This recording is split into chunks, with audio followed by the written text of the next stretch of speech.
The Yankees have hit the road. It's their first trip out west this season, and it starts here in beautiful Southern California, where tonight the YES Network presents New York Yankees baseball. It'll be the Yankees against the Angels from Angel Stadium here in Anaheim, California. Hi, everybody. Ken Singleton along with John Flaherty. We will have this whole trip for you. This is the first of 3 for the Yankees here in Anaheim, and then we'll be in Oakland for 4 games there as well. Now, the Yankees, as you know, are coming off a tremendous homestand. They won 5 out of 6, the last 5 in a row. The offense has been clicking. It seems like every Yankee is on some sort of a hitting streak, but maybe the hottest of them all is Aaron Judge. Aaron Judge has been absolutely unbelievable. American League Player of the Week again, and he had a day yesterday. His 20th home run. Let's look at the exit velocity, 118.6 miles per hour. And when you hit a ball that hard and you have the proper launch angle, it is going to go a long way. 495 feet for the 20th home run of the year for Aaron Judge. But he wasn't done, Kenny. The other way, drives one, a nice line drive to right center. It's almost boring, right? 21st home run of the year. That gets the Yankee dugout pumped up. Let's take a look at the Volkswagen League leaders, and of course it's Aaron Judge we're going to take a look at. First in batting average, 344. First in the home runs, as Flash said, with 21. 47 runs batted in. So he's up there in all 3 Triple Crown categories. He's second with 47 runs batted in. Hitting, let's turn to the pitching. Tonight's pitching matchup brought to you by People's United Bank NA. And for the Angels, it's going to be Alex Meyer, hard-throwing right-hander. He's 2-3 for the 4.08 ERA. And for the Yankees, Masahiro Tanaka, losing record at 5-6. The ERA is up there in Flash. The Yankees want to get him going. Yeah, the Yankees have to get him going. Tanaka will have an extra day's rest. He's starting this series out here in Anaheim. He will have his catcher, Austin Romine, behind the plate. So the Yankees trying to do everything they can to get him going. It's a split finger fastball. He needs some more bite on it. He's made some mechanical adjustments. We'll see if they come true tonight and get a quality performance. Well, it always seems it surfs up here in Southern California, and so have been the Yankee batting averages. They are hitting up a storm. Can they keep their winning streak going? We'll find out tonight. Lineup's first pitch baseball coming up next.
part by Infinity. Empower the drive.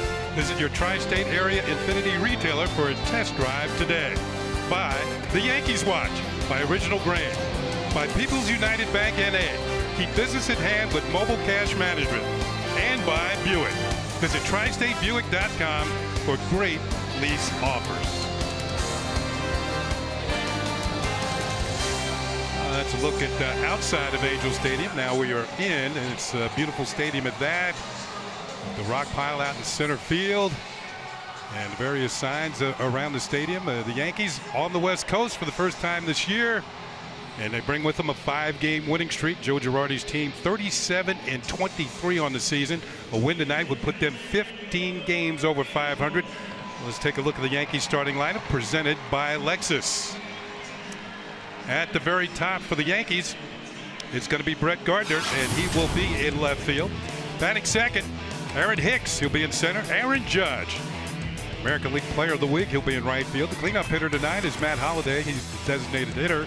Starlin Castro will be at second base, followed by Didi Gregorius at short. Chase Headley will be at third. Chris Carter at first base. And batting ninth and doing the catching, Austin Romine. That red-hot lineup going to face the young right-hander Alex Meyer starting his warm-up tosses. We'll look at his numbers on the year. It's going to be his 8 start, 2-3, the ERA just over 4. Let's look at our pitcher scouting report brought to you by your Tri-Honda dealers. And it is a classic 2-pitch mix, a fastball curveball combination. And the good news for Meyer in 35 1/3 innings, he has 41 strikeouts. The bad news for Meyer in 35 1/3 innings, he has 24 walks. So definitely a place where he can improve. The Yankees probably will be patient against a young right-hander tonight. In other words, you're saying they're going to try and wait him out, make him throw a lot of pitches. Make him throw the ball over the plate.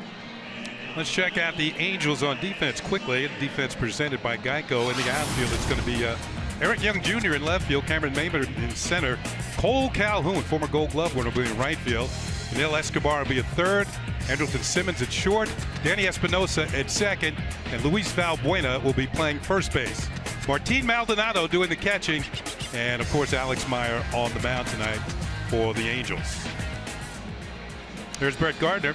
He'll be the first Yankee to hit tonight. He's like most of these Yankees, he's on some sort of a hitting streak. But while we have a chance, let's check out the game time weather presented by City MD. Feeling under the weather? Just walk into City MD Urgent Care. Temperature 68 degrees, very comfortable. The wind 7 miles per hour. Humidity very low at 43%. Just your typical Southern California evening as Brett Gardner gets in. He'll be ready to face the first pitch of the ball game. He comes in with a 5-game hitting streak. Had a good homestand, 7 for 27. He's 5th in the American League in runs scored with 44. Remember, Joe Girardi challenged him in spring training. Try and score 100 runs this year. Meyer is ready, and here is the first pitch of the ball game. And it's high and outside for ball 1.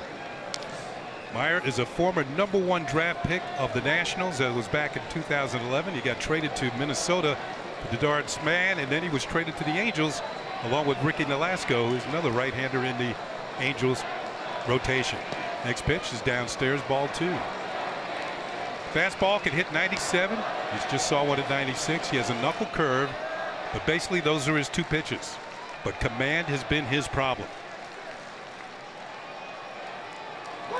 2-0 pitch, low and away, ball 3. 3 balls and no strikes. You know Gardner's taking 1. He might take 2 to try and work his way on base. On deck, Aaron Hicks, product of Southern California. Here's a 3-0 pitch, and it's inside, ball 4. A 4-pitch walk to get it started for the Yankees tonight.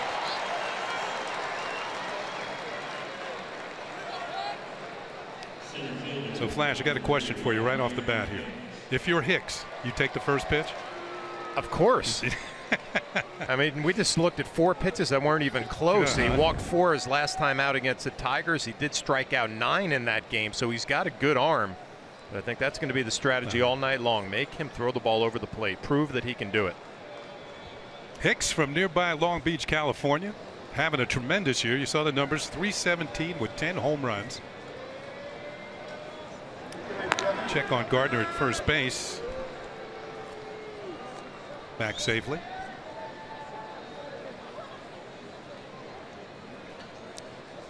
We were talking about the pregame show as let's see what since Ellsbury's gone on to disable list, this is what Hicks has done. Hitting .360, 221 for 58. Myers pitch. A breaking ball drops in there for a call strike.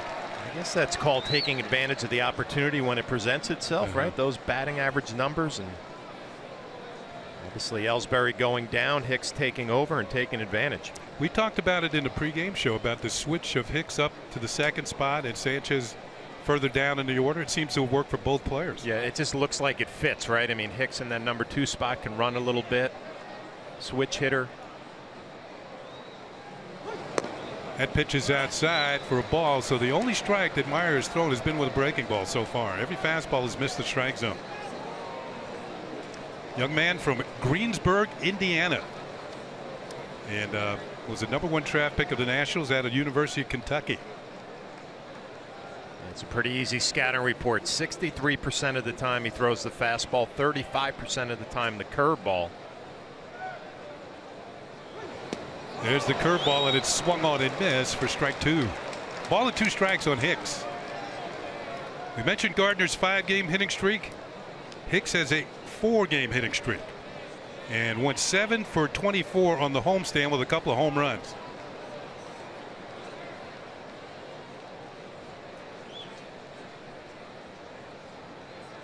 The Yankees, with their outburst over the weekend, have now taken the league lead in run scoring away from the Houston Astros. The Yankees now lead the league in run scoring. The 1-2 pitch to Hicks, and he swings again at a breaking ball down and in, and is struck out. So 2 hitters and no contact. Aaron Hicks has been swinging the bat so well. Those swings look very unusual. As Aaron Judge comes to the plate, he's going to get a huge ovation here in Southern California. When the PA announcer was reading off the Yankee lineup, by far the player that got the most applause and noise in the stadium was Aaron Judge. And those numbers would tell you why. Judiciary is well represented here in Southern California. There's judges out here as well. Pitch is low for a ball. We mentioned Judge, American League Player of the Week. All rise. 12 for 24 on the homestand with 3 home runs. He's reached safely in 14 straight games. Off to a great start in his rookie season. Meyer delivers, and that is in there for a call strike, and it's 1-1. Were we doing the game together when you mentioned Matt Holliday said that Judge might hit 550? Yeah, you know what? I still think it's true. Because I kind of shrugged that off a little bit until yesterday. Well, when the conditions are right, you know, get a place where the wind's blowing out. He wasn't blowing out at Yankee Stadium yesterday. 495. There's a fastball, and that's in there for a strike. 98 miles per hour from Meyer. This is one of those matchups you would probably see on a basketball court. There's a pitch in there for a strike. Judge is 6'7", Meyer is 6'9". Kenny, I'm wondering if it's tough to pick up the baseball at this point of the evening, right? Aaron Hicks had some bad swings, looked like he did not see the curveball. And that was a fastball, pretty good pitch to hit for Judge, and he couldn't pull the trigger. Another check on Gardner at first base. The Yankees have come out scoring early and often in the last few ball games. They had 5 in the first yesterday. Kind of put that game away right from the start against Baltimore. They sent a little message to Baltimore, didn't they? Well, they couldn't wait to get out of town.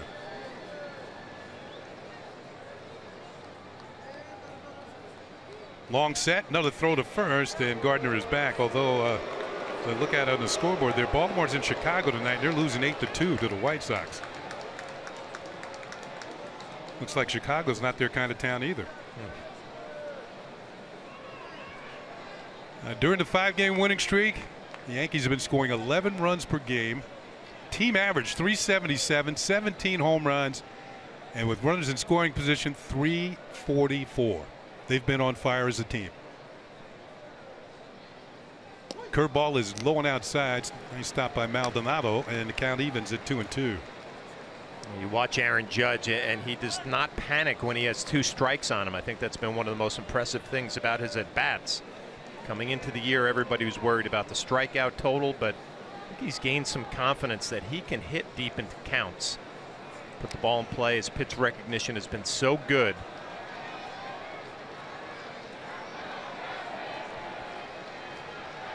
Two pitch is on the way. Swung on and missed. Strike 3. So Meyer, after the leadoff walk to Gardner, has come back to strike out Hicks and Judge. He's got a nasty curveball. You see this is clearly out of the zone, and again I'm going to go back to it. Might not be the easiest time of night to be picking up spin on the baseball. Hicks looked bad, and Aaron Judge not his best swing. So that'll leave it up to Matt Holliday here in the first inning.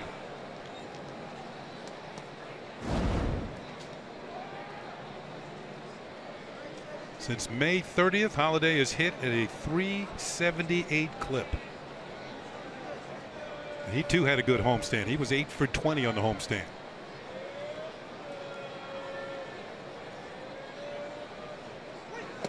Starts him with a breaking ball and misses outside for ball 1. Kenny, I look at Holliday's numbers: 284, 13, and 44. An amazing start right to his Yankee career, and he's flying under the radar. Aaron Judge getting all the attention, and I'm sure it's perfectly fine with Matt Holliday. Just let me hit fourth, drive in my runs. The numbers will be there at the end of the year. Check swing, and he didn't go.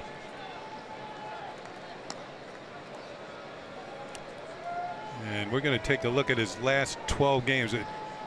As a reminder, I said that just about every Yankee's on some sort of streak. That includes Holliday, of course. 378, 4 doubles, 4 home runs, 14 runs batted in his last 12 games. So you're saying Alan Cockrell and Marcus Timms are pretty happy guys these days, huh? They couldn't wait to get on the bus to get out here. Those are the Yankee hitting coaches. That pitch is a strike, fastball. And before the game, there was a reunion of sorts.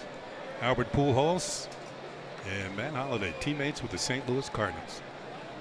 How about those two guys in the middle of your order? Flinching as an ex-catcher, trying to figure out how to get those 2 guys out. And both serving as the designated hitters tonight. That pitch is, I should say, a throw of the first to check on Gardner again. Gardner does have 6 stolen bases in 7 attempts. I think he stole 5 bases in the first week of the season. A lot of those were early. Yeah.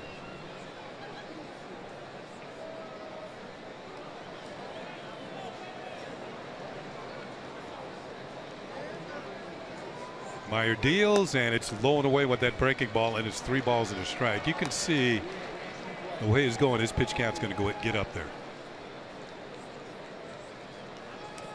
Mike Scioscia, longest tenured manager in the big leagues. 18 years he's been a manager of the Angels. Just to his left is the pitching coach, Charles Nagy.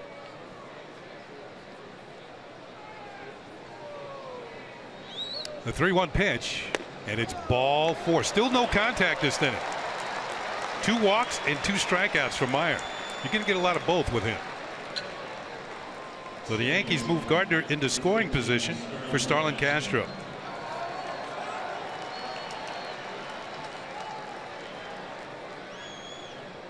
Another streaking Yankee. 6-game hitting streak. 10 for 24 on the homestand. Second in the American League in hits with 79. And good numbers across the board. 2 on, 2 out for the Yankees here in the first. Hard throwing Alex Meyer has gotten himself in trouble with a couple of base on balls.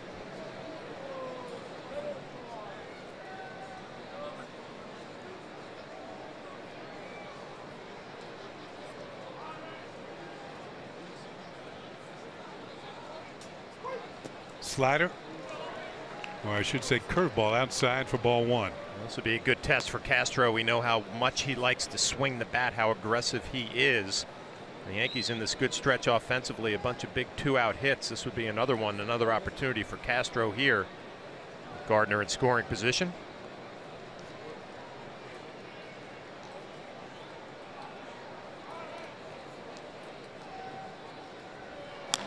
Ball is popped up. Drifting back is Espinosa, the second baseman. He makes the catch in foul territory, and the Yankees will leave 2 men on here in the first inning. They do not score. The end of half inning, no score. The Angels coming to the plate.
Angels lineup will be facing Masahiro Tanaka tonight.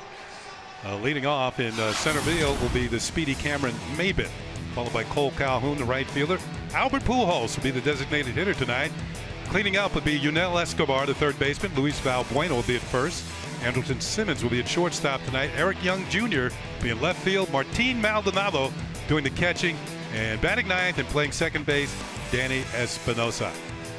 Mike Scioscia sends out that lineup against Masahiro Tanaka, finishing up his warm-up tosses, and we'll look at his numbers on the year, and they're not good. 5-6, 6.55 ERA, and we'll look at our pitcher scouting report, brought to you by your Tri-Honda dealers. It's about time to get things going. He's 0-5 with an ERA over 10 his last 5 starts. Yankees gave him an extra day to get some things figured out, and he only threw 62 pitches his last time out against Boston in 5 innings, so he should be strong. Get off to a good start tonight. First batter that Tanaka will be facing will be Cameron Maybin, who just returned from the disabled list. He had an oblique problem. He came back on Friday. His first game back, flash, scored 4 runs and stole 4 bases. There you go. Yeah. He's been very good out of the leadoff spot for the Angels.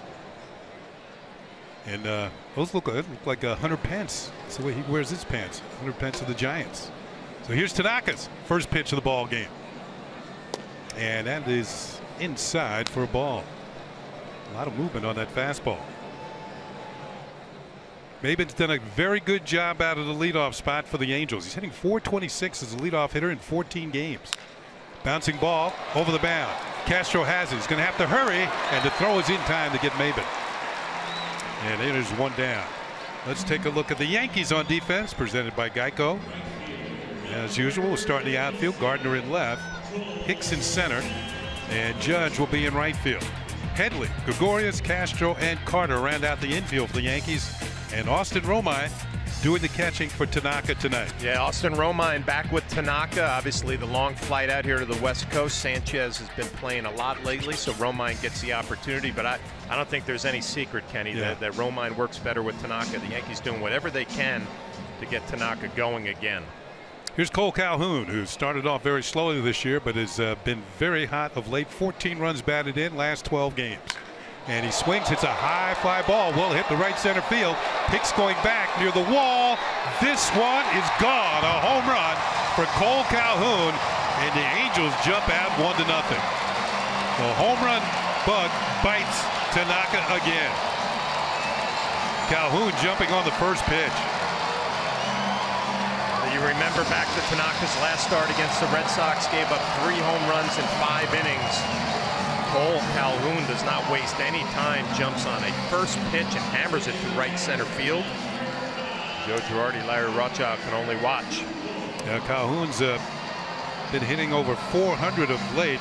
He's 18 for his last 43 now with that home run.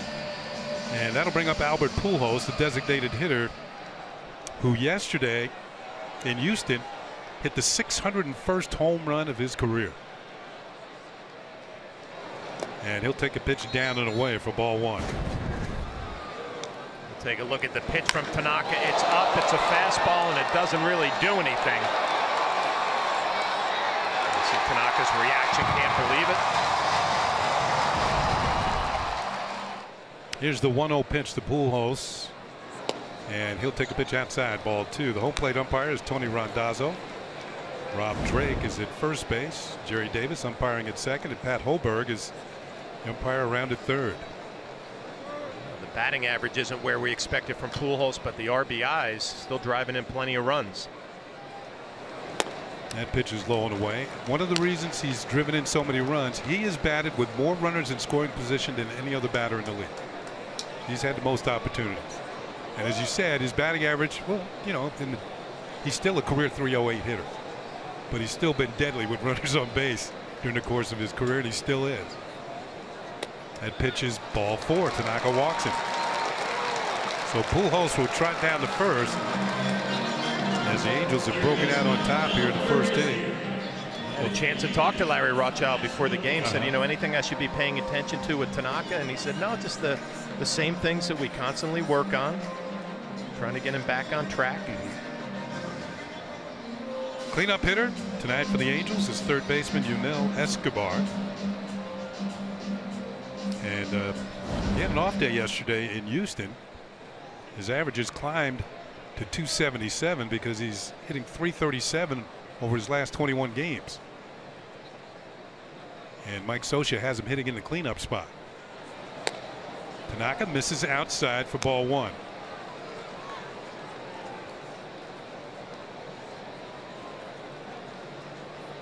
Angels themselves are coming off a good road trip. They were 4-2 in Detroit and Houston, winning 2 out of 3 in both stops. And they start tonight at an even 500, 33-33. Check swing, and that is in there for a strike. Kenny, the Angels are swinging the bats just like the Yankees lately. They've lost that man, Mike Trout, for a while, but starting to pick it up offensively the last couple of games.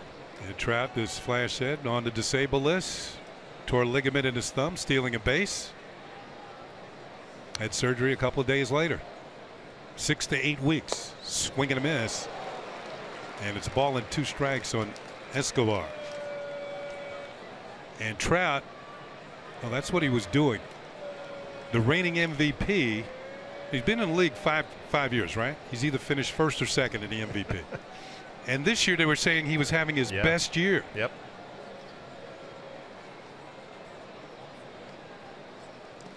In the dirt, knocked down by Romine. And he's a player that, you know, you hear people say they'll pay to watch. Of course you will. I mean, this is probably the best player in baseball. And certainly you look forward to seeing him play. You think he's going to change his sliding technique away from that head-first slide? That'll be something to watch for. You know, I think of it every time I see Aaron Judge dive headfirst in the second base. The same thing, a big man and the risk of an injury. The 2-2 pitch, check swing, and it's outside, and the count is full at 3-2. Angels have scored on a home run by Cole Calhoun. This is a look back. May 28th.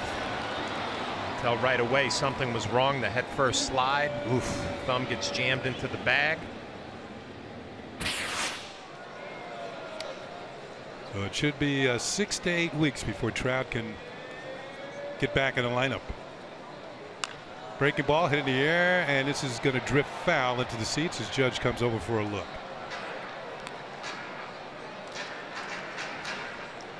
Now they say that Trout's already doing some running,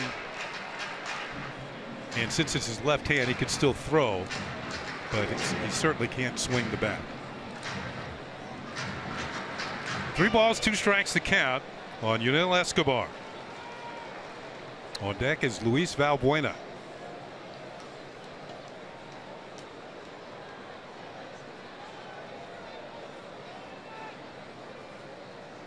Pitch is hit in the air to center field. Hicks going back. He's there and will make the catch for out number 2.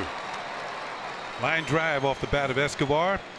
Pujols retreats to first, and there are 2 outs, and to bring up Valbuena, the first baseman.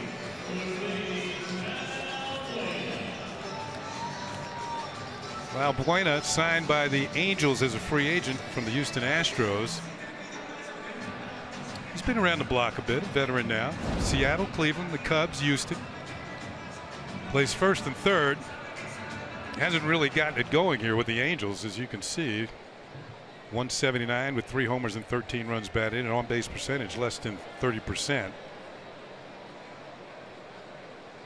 The shift is on, and the pitch is low and inside. Good stop by Romine.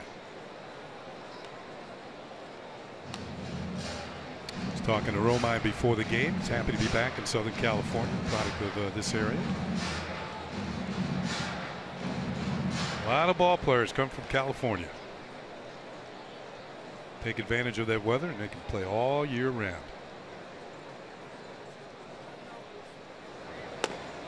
That is a call strike, 1-1. In fact, the draft is today. Find out during the course of the game who the Yankees picked with their draft pick. During batting practice, they showed the Angels' #1 draft pick on the board as the pick was happening. A young man from Kentucky, I believe.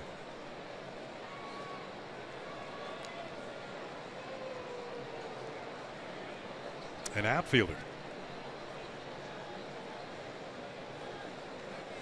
Here we go. I knew the truck would be on this. Clark Schmidt, University of South Carolina, so he'll have something in common with the Jordan Montgomery. Already had Tommy John surgery. Got that out of the way. Well,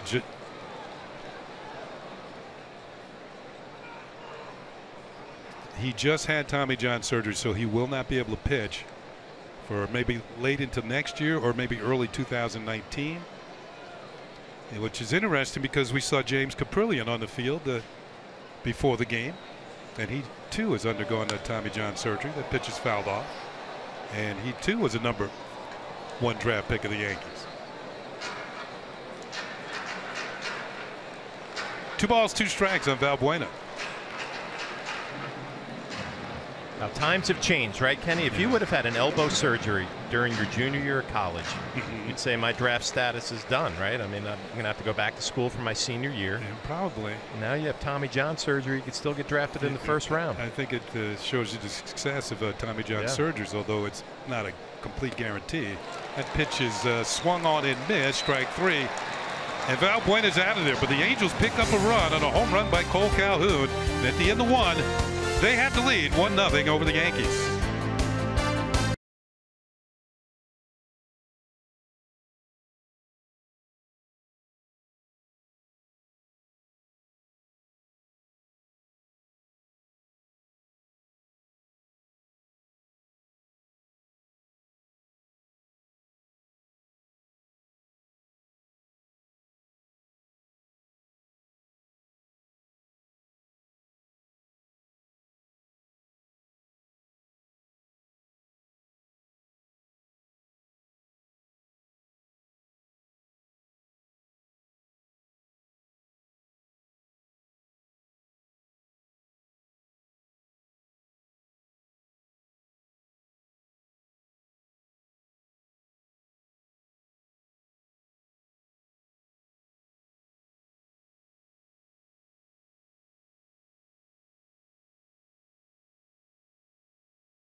Toyota.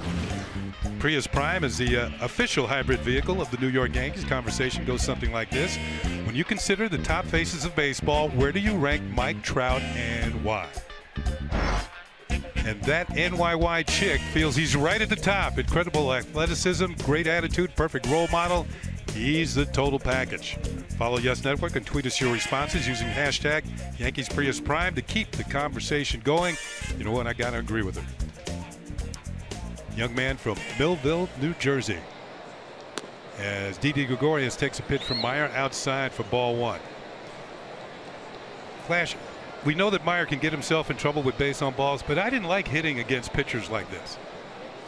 Pitch is hit foul by Didi into the Yankee dugout 1-1, because part of hitting is to try and have an idea where the pitcher's going to throw the ball and you're ready to attack it when he gets it there. But Meyer's the type of pitcher, he doesn't really know where it's going. Yeah, he has no idea. Yeah, so you're basically looking for something in the middle of the plate that you can jump on. Didi swings and misses at a good fastball, 96 miles an hour, and it's 1-2. Watching him through that first inning and seeing that 96-mile-an-hour fastball, I think obviously you have to hunt the fastball and hope you can recognize that curveball out of his hand. There's the curve. Didi recognizes, lines it into center field for a base hit. His recognition skills are very high lately. That's a 14-game hitting streak for Didi Gregorius. High fastball, and then Meyer comes back with that curveball, and it just sits in the middle of the plate. And the way Didi is locked in lately, he's going to hammer it right back up the middle, extend that hitting streak. Hitting streak at 14, as I mentioned, that represents a career high. Here's Chase Headley. 4 for 15 on the recent homestand.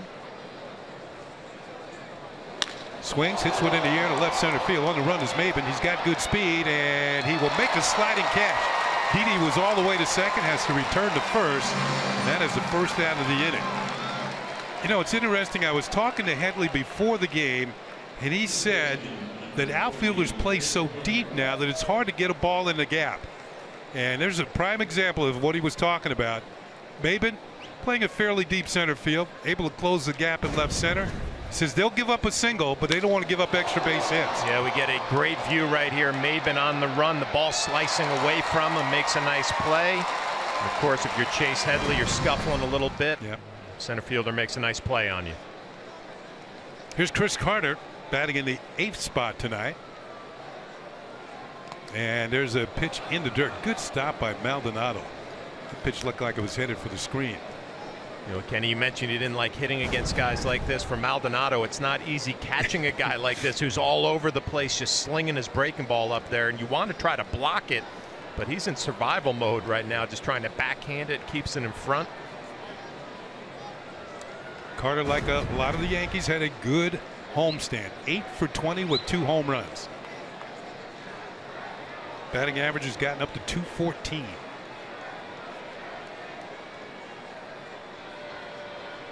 Throw to first. Gregorius back standing up.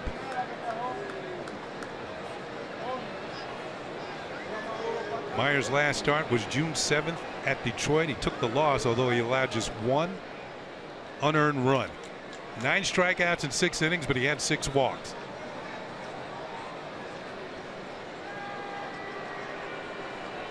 Pitch is popped up. That's way up there. Coming down to first base line is Valbuena, and he puts it away for out number 2.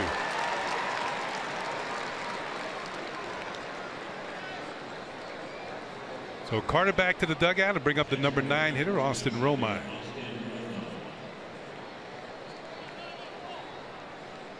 Romine at .231 with a couple of home runs and 12 runs batted in.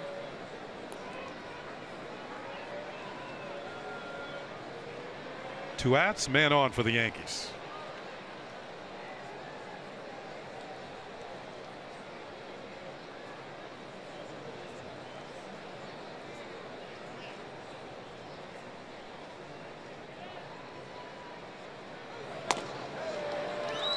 .96 miles an hour and in there for a called strike. Mentioned Romine, another California product, born in Lake Forest, California.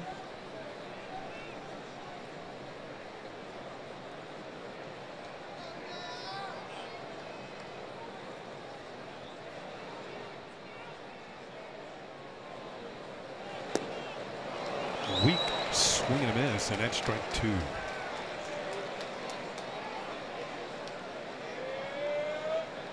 No balls and 2 strikes on Romine.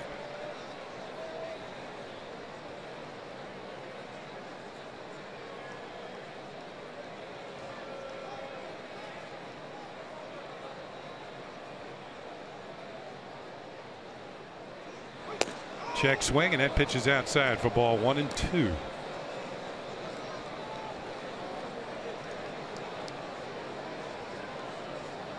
Now Meyer, when pitching at Greensburg High School in Indiana, was voted Mr. Baseball in Indiana.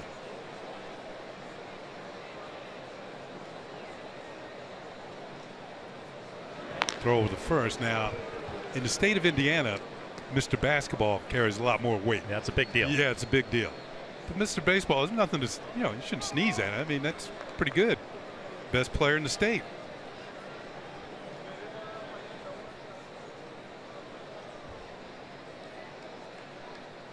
One and two to count on Romine.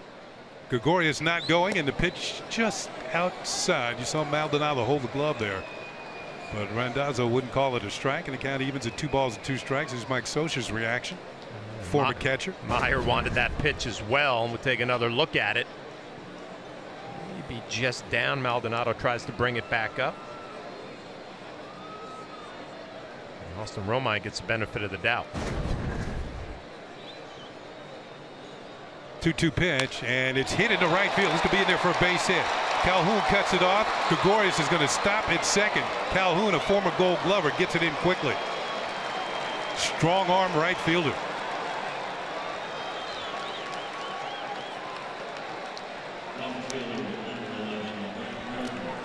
Well, Kenny, you mentioned the fact that Austin Romine grew up not too far from here. He told me that his dad, his sister, his wife, son, and daughter are all in attendance tonight. And he said there's still something special about coming to this stadium. This is the same place he used to come as a kid and watch baseball games. He remembers sitting in the stands and just dreaming of playing in the majors one day. All he wanted to do was play baseball on this field, and it really all came full circle for Romine. He made his major league debut here in 2011 when his brother Andrew was playing for the Angels. That's amazing that both of them made it to the big leagues. Here's Gardner. If we go back to the top of the order again, and he'll take a pitch for a ball. Lately, his brother Andrew's been playing a lot of center field for the Detroit Tigers. Has he? Yeah. I thought he was an infielder. He's been playing center. Every position. Kenny, it's funny, he's actually played every position with the exception of catcher in Austin, and he kind of joke about that sometimes. But there you see 2011 when he makes his debut, giving a hug to his dad, Kevin Romine, who played for the Red Sox. Baseball family pitches high to Gardner, and it's 2 balls and no strikes. Well, there is nothing better if you're Austin Romine. Your first at bat, you lay out a BB to right field in front of your family, your friends. Off to a good start. Now Meyer in big time trouble here, behind in the count 2-0 to Gardner. Gardner drew a walk his first time up. He might draw another one here. The count goes to 3 balls and no strikes.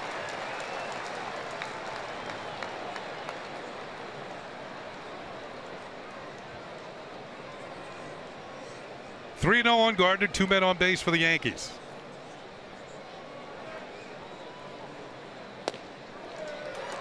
That pitch is in there for a call strike, and it's 3-1. Yankees had a couple of men on in the first inning. They got 2 on here in the second, trying to break through against Alex Meyer. Well, you'd expect Meyer to throw another fastball. Gardner should have a pretty good read on it. Should get a pretty good pitch to hit right here. Foul tips it into the glove of Maldonado, and now the count is full at 3-2. That will give the runners a running start. Did he chase? Yes, he did. Yep. Gardner probably going to be a little disappointed in himself. Out of the strike zone.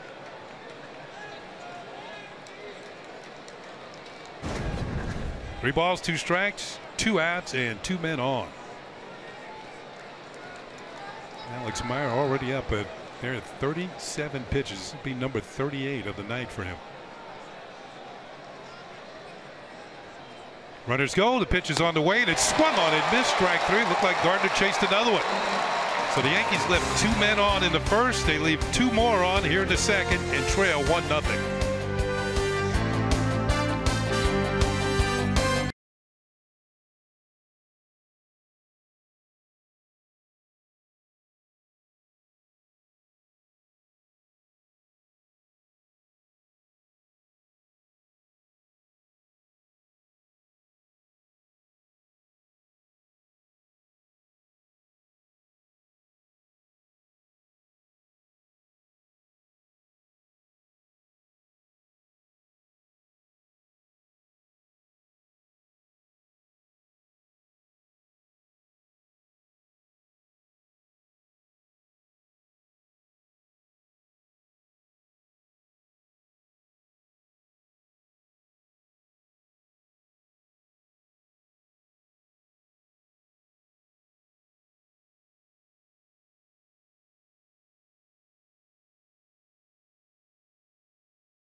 They are a 500 ball club. You look at them offensively, middle of the pack. They're 4.07 ERA, 7th in the American League. But the speed game has returned. 56 stolen bases. That is first in the American League. And I mentioned before the red-hot bats. Last 4 games, they have scored 37 runs, averaging 9.3 per game. And they won all 4 of those ball games. The Angels, you mentioned 500 ball club. They find themselves 12 games behind the front-running Houston Astros. And they just took 2 out of 3 from Houston. In Houston. Here's Andrelton Simmons, the Angels shortstop, and Tanaka's first pitch to the bottom of the second, swung on, hit hard by Headley. And Simmons going to round first. He's going to head for 2.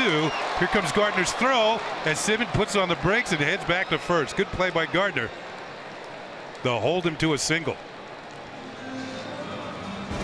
See Simmons a little disappointed in himself that he didn't get to second base, and you're right, a nice play by Gardner as he hammers it right past Chase Headley. Take a look at the pitch. It looked like maybe a split that just sat in the middle of the plate. Simmons thinking 2 all the way, comes around first, holds up a little bit. Sense of disappointment as Brett Gardner comes up with it quickly. Good strong throw into second base. There's a lot that goes into Gold Glove fielding, and it's not only the fact that you make the plays, you make great catches, good throws. Gardner has the great speed to cover a lot of ground. Here's Eric Young Jr. He squares the bunt, he gets it down. It's a good one. Tanaka gives way to Carter, who throws to Castro, and they just got Eric Young Jr. at first base. They're going to take a look at this one. Like Sosha saying, let's just wait a second here. Eric Young Jr. was starting off the field. Now he's going to come off. I was talking to Robbie Thompson, the bench coach for the Yankees, before the game, and he said, you know what, the Angels, as we take another look at this one, Castro just gets his foot on the bag before Eric Young Jr. Another look on Yes Mo, brought to you by your Mercedes-Benz Tri-State dealers.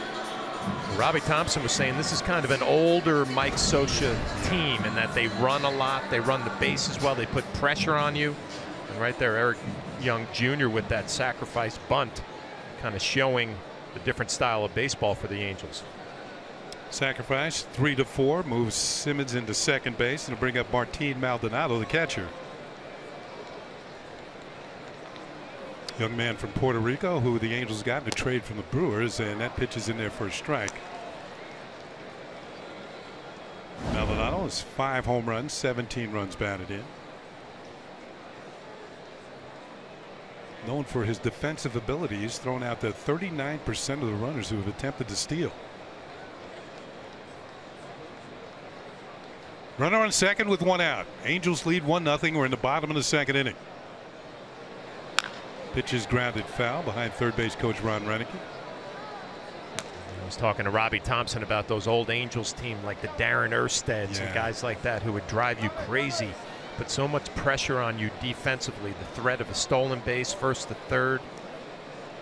Yeah, it seemed the big hitters in those lineups were Tim Salmon and Garrett Anderson. Those were the power guys. They had it all. They had speed. They had power. Chuck Finley pitching. You said that like you didn't like it. Maldonado fouls another one off to the on-deck circle. Do you like hitting here? I always enjoyed hitting here. Yeah, what's not to like here? I mean, the weather's always good. I mean, early in the season, you come out here. In those days, used to be 2 trips for the Eastern teams out west. And early in the season, you couldn't wait to get here. You're playing above 40 degrees.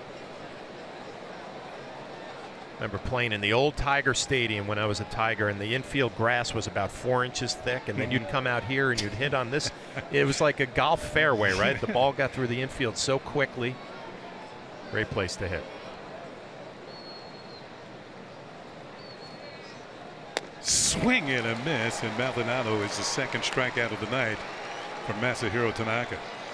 That's what the Yankees want to see right there. Good action down in the zone. Maldonado swings right over the top. There's Austin Romine encouraging Masahiro Tanaka. Good pitch. Let's get it going. That'll bring up the number 9 hitter. And always felt that Danny Espinosa had one of the best beards in baseball. Former Washington National. And he's a local product. He grew up an Angels fan from Santa Ana, California, right down the road. college teammate of Evan Longoria. Must have been a pretty good team. Here's the pitch. Check swing. Did he go around too far? There's the appeal. Yep, he did. Third base umpire Pat Holberg with the call. Strike one to Espinosa. Looked like a good splitter. Yeah, that's what the Yankees are going to like, these check swings. That's what we haven't been seeing from Tanaka. The split has been non-existent. He's just thrown 2 in a row, pretty good ones. Kenny, I don't care if you're Tanaka or a younger pitcher. When you get beat up the way he's been getting beat up lately, I mean, your confidence has to take a hit. He needs to start seeing some swings and misses and get back on track. Another one in the dirt. Another good stop by Romine. Simmons remains at second. Ball and a strike on Espinosa, who's gotten off to somewhat of a slow start, hitting 164. Been very solid in the field. He's made just one error.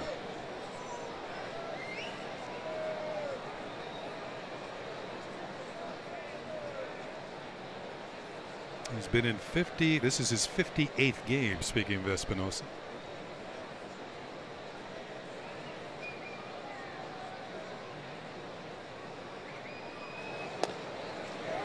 Tanaka misses outside. It is 2 balls and a strike. Now, one reason why the Yankees skipped Tanaka's start yesterday against Baltimore, he's pitched well against the Angels his last 2 times out. That was last year. The Yankees won both of those games that he pitched.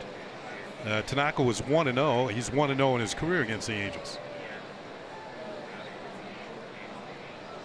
There are the numbers. Last 3 starts. You can see the ERA excellent, 1.71. They're hitting just .213 against him.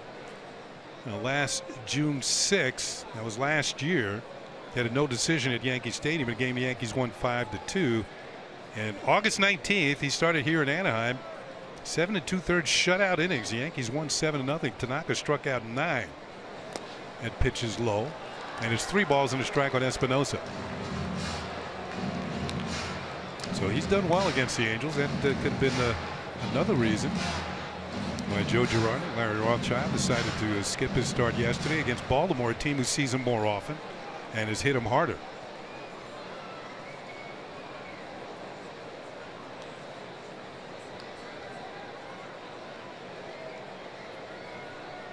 Three balls and a strike on Danny Espinosa.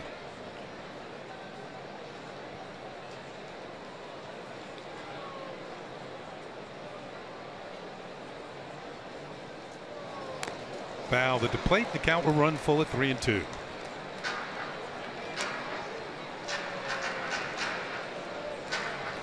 The Angels, we mentioned Mike Trout. It's out for 6 to 8 weeks with the surgery. Angels have 7 pitchers on the disabled list.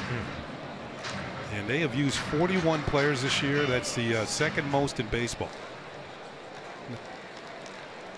We're not even halfway through the season. They've used 41 players.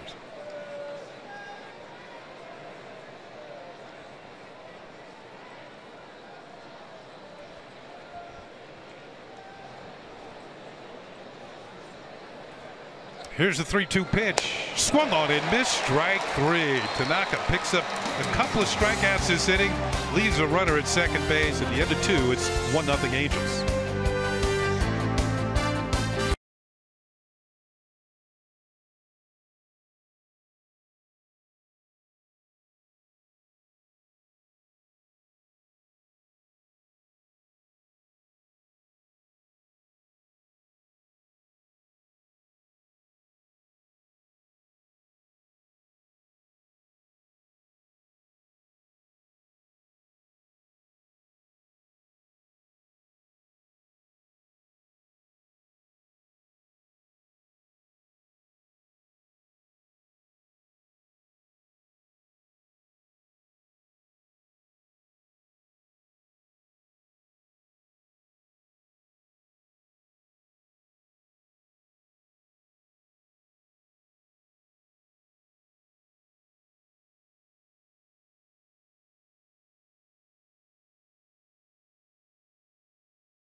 for your 2017 All-Stars with the Esurance MLB All-Star Game ballot. Vote at Yankees.com/vote and catch all of the excitement of the 88th MLB All-Star Game presented by MasterCard July 11th, live on Fox. Back for the top of the third inning. The Yankees trailing 1-0. It'll be Aaron Hicks, Aaron Judge, and Matt Holliday, 2, 3, 4 here in the third. Aaron Hicks struck out his first at bat. Hits his ball hard to second base. Espinosa up with it. 1 pitch, 1 out here in the third. Looked like he got a better look at that one the first inning and overmatched in a couple of breaking balls.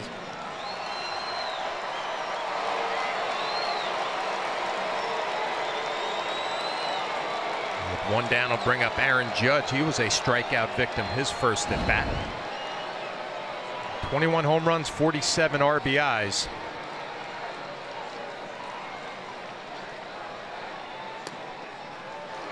It's a first pitch fastball for a strike, and I was talking his first at bat how he doesn't panic when he gets 2 strikes on him. Aaron Judge is 6th in the American League hitting with 2 strikes, 274 batting average, and has a league leading 9 home runs with 2 strikes. So 9 of his 21 homers have come with 2 strikes. Come with 2 strikes. Kenny, when you watch him in the box, you don't ever see any panic, right? I mean, we think back to last year, a big swing and a miss at a breaking ball, and you would almost see stress in his body language. Not anymore. Yeah, especially when he got to the 2-strike mark. Yeah. He struck out 44% of the time. That has been cut down to 28% of the time this year. Now, he chased the breaking ball to strike out in the first inning, and he chased one there. He's got to lay off of this pitch. Meyer heading the count 1-2. Goes with the breaking ball and he misses.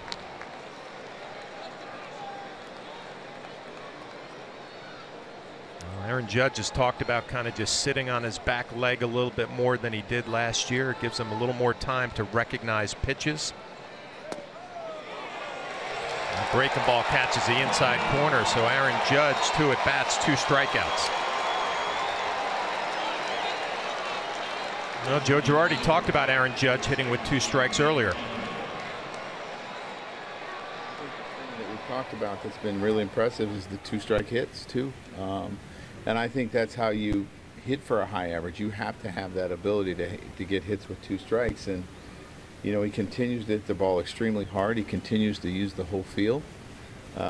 It's really been impressive what he's done. We'll bring up Matt Holliday with 2 outs. He takes the first pitch breaking ball for a strike.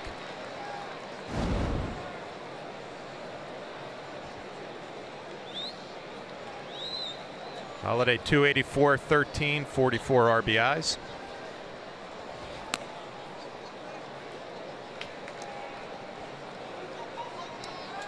We were talking about the award, Mr. Indiana, that Meyer had gotten in high school. There's some good major league players who've won that award as well. Scott Rowland, Mr. Indiana. Good one. Adam Lynn, Mr. Indiana. Lance Lynn of the Cardinals. Jared Parker, Josh Fegley. So if you're Mr. Indiana baseball, you're going to do something. You're darn right. Well, Mr. Indiana, Alex Meyer having a good inning so far, but he's behind in the count here, 3-1 to Matt Holliday. I mean, I didn't even get Mr. Westchester County. I think it worked out okay for you, Kenny. Matt Holliday draws a walk with 2 outs here in the third. Third walk for Alex Meyer in this ballgame. With 2 down to bring up Starlin Castro, popped out to end the first inning. You get the feeling if the light ever goes on with control for Alex Meyer that the Angels will have themselves a pretty good pitcher. You think, I think the #1 pitcher in that category is Randy Johnson. I mean, he struggled at first throwing strikes, but once the light went on, Hall of Fame. Yeah.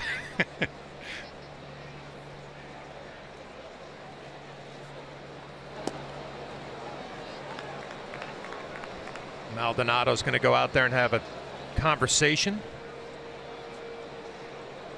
Well, the highest walk percentage in the American League this year. Alex Meyer second on that list. Well, you wonder too, Kenny, maybe about a third pitch, right, at some point. I mean, he's having trouble locating two pitches right now. How's he going to locate a third? Figure out a third. But, you know, there aren't too many starting pitchers that make a long career out of being a two-pitch pitcher as a starter. Well, we saw that sent Severino to the bullpen. Learned to change up. Now he's one of the best pitchers in the league. 1-0 to Castro, a breaking ball in there for strike one. You get the feeling that Meyer's going to continue to put guys on base. It's up to the Yankees to get him in. He's going to get himself in trouble. Pitch count already at 51 with 2 outs here in the third.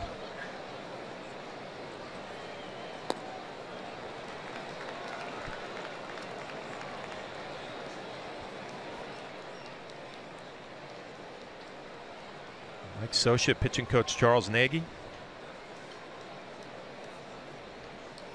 Nagy was an old teammate of mine in the Cape Cod League, Kenny. Really? The Harwich Mariners, 1987 champs of the Cape League. Got a chance to face Chuck in the big leagues. Pretty good pitcher. Pretty good pitcher. Had a nice career. Good sinker. Again, Meyer behind in the count, 3-1. So I'm sure you two guys are two of the stars of the Cape League. If you won the championship. You know, he was the closer on that team. Wow. Pitched at the University of Connecticut and was like a sidewinder coming out of the bullpen. Raised his arm angle a little bit and had a nice starting pitching career in the big leagues for the Indians. That fastball misses, check swing, so a couple of back-to-back walks here in the third. Bring up the red-hot Didi Gregorius, and that'll also bring out Charles Nagy to have a little conversation with the starting pitcher. Yep. I mean, this is one of the hottest hitters in the league, and Gregorius.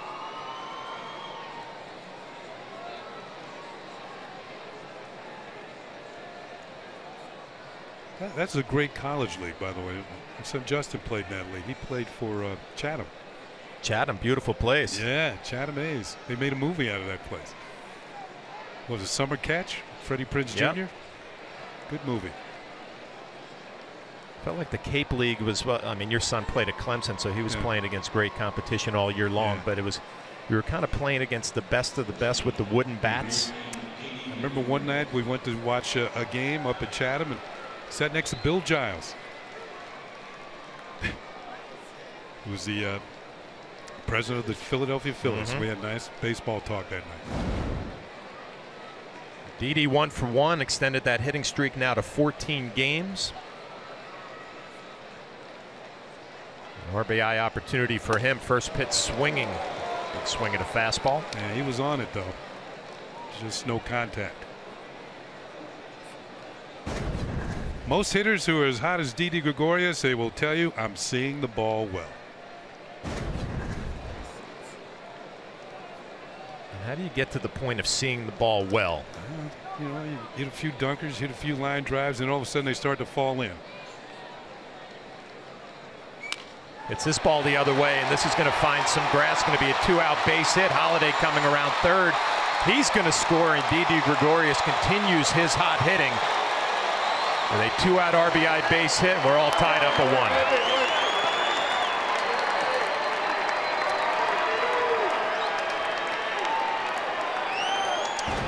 1. Well, we told you that Meyer would put him out there. That's one of his 4 walks have now scored as Didi is 2 for 2. His second single of the night. Holiday off with the crack of the bat with 2 outs. He will score easily. Maben's throw goes to third, and the Yankees have tied this ball game. I love, Kenny, when you watch that replay. Didi gets his front foot down so early and so smooth. Able to recognize pitches. 2 down to bring up Chase Headley. Breaking ball in the dirt. Nice play by Maldonado. Another look at Didi's swing, and watch how he gets that front foot down so early. All you have to do is use your hands. A little toe tap.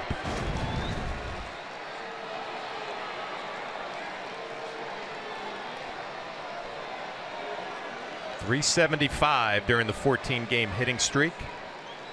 6 RBIs, 7 extra base hits. Tell you what, Yankee fans are well represented here tonight. There's quite a roar when Didi got that base hit.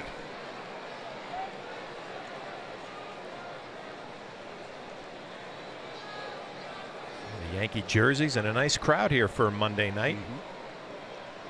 Chase Headley ahead in the count 2-0. Meyer misses badly with another fastball. 2 quick outs. Aaron Hicks a ground ball to second base. Aaron Judge a strikeout, but a walk to Matt Holliday, a walk to Castro, a base hit by Gregorius. And now behind in the count 3-0 to Chase Headley.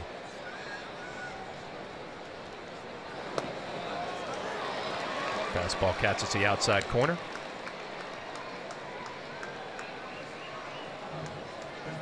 .60 pitches. Castro takes his lead off of second base. Gregorius off of first.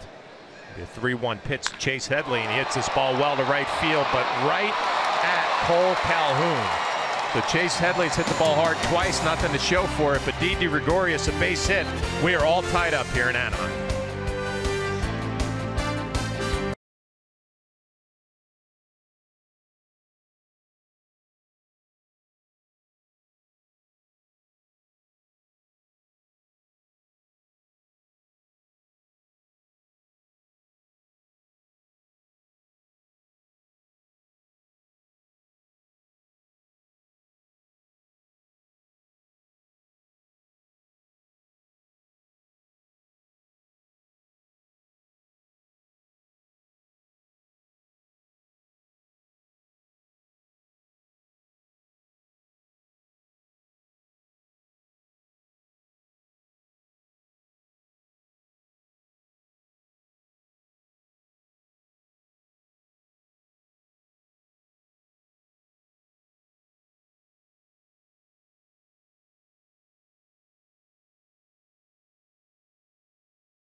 Strikeout in this game raises money for prostate cancer research. Since June 1st, $2.5 million have been raised in the challenge. You can make a pledge by going to homerunchallenge.org. This will run through Father's Day, which is this coming Sunday. Remind me to wish you a happy Father's Day on Sunday. We'll remind each other. Yeah, Beautiful right. night here in Anaheim. Great look at the stadium. We're all tied up now. Bottom of the third. It'll be top of the order. Cameron Maybin, Cole Calhoun, and Albert Pujols. Tanaka a couple of strikeouts in that second inning.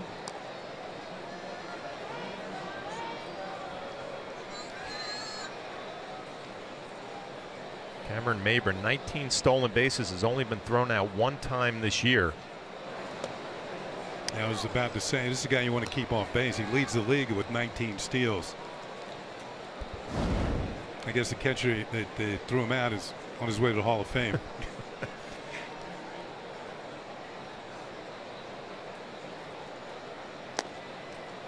You know, Maybin's played for several teams, Flash. And you know, you wonder because he's got some tools.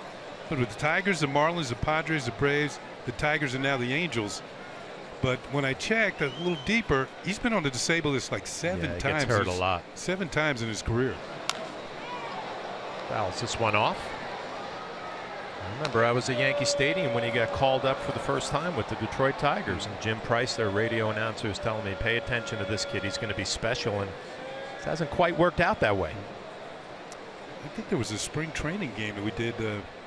Maybe not. It wasn't this year, but it was when he was with the Tigers. And he got hit with a pitch, broke his wrist, his first at bat of the spring. Yep. This Just goes to show you never quite know, right? I mean, all these big prospects, and today's the draft, and all these kids who you think have bright futures.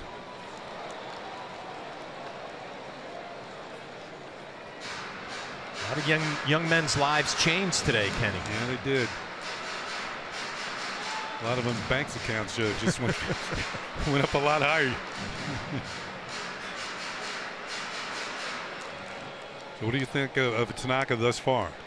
You know what? I thought the stuff in the first inning was flat. I thought it got a little bit better in the second with a couple of strikeouts. A split was a little bit better. Here's a 3-2. Go split again.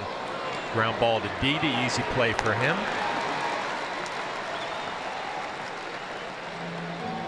Meredith Marakovas has a little bit more on a visitor to the Yankees clubhouse this afternoon. Well, you guys were talking about James Caprillion earlier. He's actually sitting right behind home plate. Definitely would much rather be on the field, but he'll have to settle for some good seats. He's the first-round pick of the Yankees in the 2015 draft. He's about 2 months removed from Tommy John surgery now, and he told me earlier, it's not what I wanted, but these are the cards I've been drawn for this season. I ultimately do believe at the end of this is going to help me down the line, and I think that's a part of it, keeping that positivity and that mindset, knowing things are going to get better on the other end. He said he's still about 2 to 3 months away from picking up a ball, but he does feel good. He can definitely feel a difference in his arm already. He's able to extend it all the way. That was the first step, but he said there are so many small hurdles in this process. You just take it one step at a time and continue to monitor the progress. And Meredith and John, there were thoughts that Caprillion would have pitched in the big leagues this year. And Kenny, even when he got hurt last year, there were some people high up in the Yankees organization that thought maybe had he had a full year, he could have contributed last year as well. And he was asked about that. And you can tell it's just tearing him up inside, the fact that he can't be out there, or he can't be working his way up to the majors. But he said it's great to see these guys again, to talk to them. Obviously, he knows a lot of them from being in spring training, playing with them in 2016. So just happy to be a part of it tonight at the very least. They say one of the biggest keys in rehab is attacking the rehab and having the right mindset. It sounds like Caprillion has that. Well, Flashy ended his media scrum with the reporters by saying, I'm motivated right now. I'm highly motivated, and I'm excited to get going again.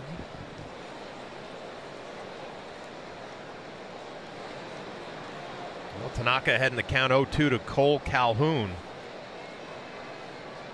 Hit his 10th home run of the year, his first at bat. Not going to hit a home run this time as he gets frozen, caught looking at a fastball in the outside corner. 4th strikeout for Tanaka. Here's the Romines target. There's the ball almost right to the glove. As Calhoun caught looking. Like a little movement on that fastball. Two-seamer moving away, and it clipped the corner. Cole Calhoun, one of the players who stepped up his game since Trout went on the DL, a .370 average with 5 home runs and 14 RBIs. 2 down to bring up Albert Pujols. He walked his first at bat. Tanaka looks like he's finding a little bit of a rhythm. Flash, we were talking about some of the amazing Pujols numbers. And the thing that struck me more than anything else is that he had never struck out 100 times in a season. Never. His first year, a rookie year, he struck out the most. That was 93. And since his rookie year, the most he's ever struck out a year is 76 times. An amazing hitter for a guy who can't run a lick. Yeah. Right, to have that high batting average for his career. 308, career hitter. Coming up on 2,000 runs batted in, coming up on 3,000 hits. One of the best hitters of any generation, Albert Pujols. He's behind in the count 1-2. Good split by Tanaka and a good bottom of the 3rd inning from Masahiro Tanaka. A couple of strikeouts, swing and a miss by Albert Pujols. We're all tied up at 1 here in Anaheim, California.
Brought to you by T-Mobile. We look at the members of the 600 home run club. Albert Pujols now with 601 home runs and a pretty impressive list.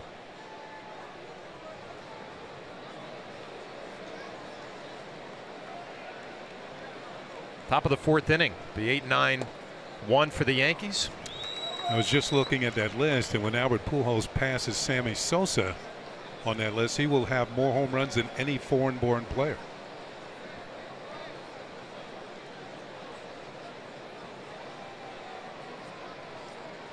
On our Audi scoreboard, Walt tied up at 1. Ground ball, Escobar cuts it off. Strong throw across the diamond, 1 out here in the top of the fourth. Let's take a look back to see what number 600 looked like, Kenny. That's Irvin Santana having a pretty good year until this point. He gives up the number 600 to Albert Pujols. And number 600, well, you can see that greeting party at home plate. That was a grand slam home run. The only player ever to get the 600 on a grand slam. And of course, the dugout emptied. You know, all to greet Albert. The young man who caught the baseball was nice enough to give it back to Albert Pujols, so he'll always have number 600. That's a nice gesture. 1 down will bring up Austin Romine. He's 1 for 1, had a single to right field his first at bat.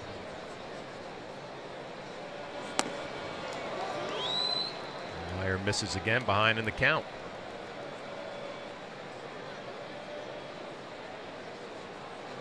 This is where a backup catcher needs to make his living right here. 2-0. You hunt a fastball, hitting ninth.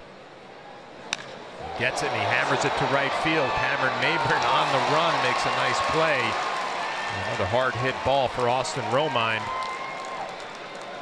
Well, the way Meyer control is off at times, he's going to give you some fastball counts. You can look for it. Romine puts a charge into it, but Maybin was playing him towards right center field and cuts it off for out number 2. 2 down will bring up Brett Gardner. He walked in the first, struck out in the second.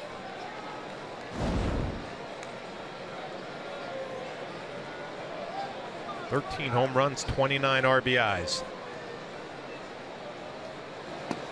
Takes the first pitch fastball for a strike.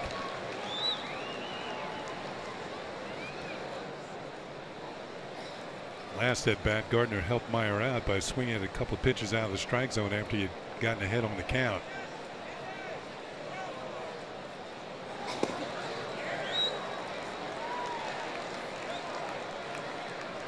This time he takes the first 2, and both of them are strikes. Alex Meyer looking to have his first 1-2-3 inning of the evening. Gonna get that pitch count under control. 68 already with 2 outs here in the fourth. The 0-2 fouled off. 97 miles an hour.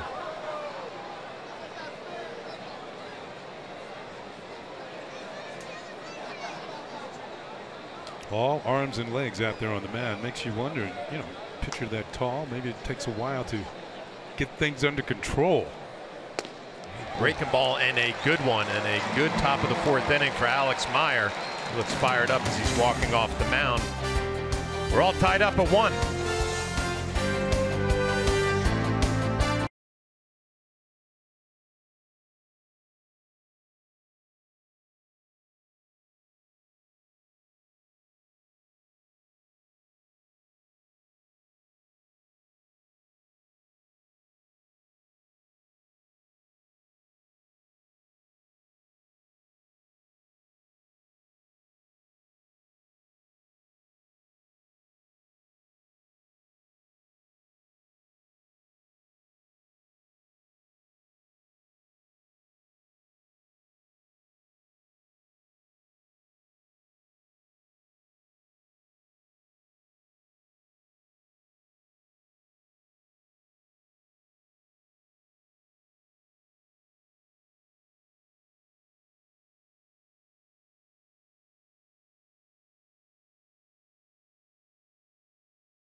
Games on TV, you can stream them live on your mobile device with Fox Sports Go.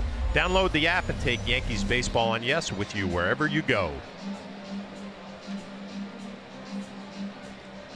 Bottom of the fourth on our Audi scoreboard, all tied up at 1. 3 hits for the Yankees, 2 for the Angels.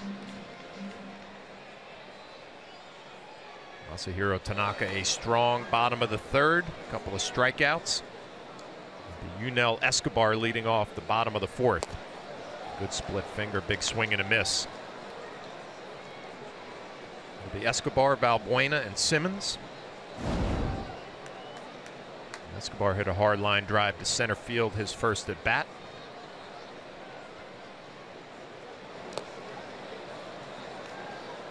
Tanaka looks like he's maybe finding a little bit of a rhythm. He's retired 6 in a row now. 6 in a row, 4 strikeouts in the last 6 batters, so things starting to pick up and look a little more familiar from what we're used to seeing from Tanaka. Here, a ground ball to Gregorius, an easy play for him.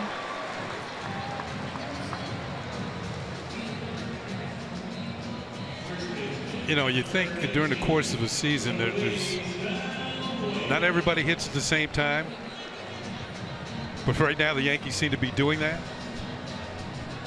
And your pitching staff, they're one of the few teams that's only used 5 starters all year long. And it's not like everybody's going to pitch well. But the Yankees right now have 4 of their 5 starters pitching pretty well. If they can get Tanaka going on a daily basis, you're going to get a pretty good outing. The Yankees are 37-23. And Tanaka has lost his last 5 starts.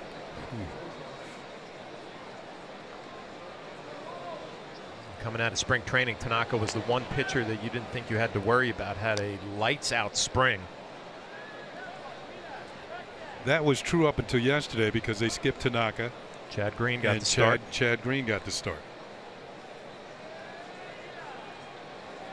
So they dropped that. I think there's only 2 teams now that have used only 5 starters.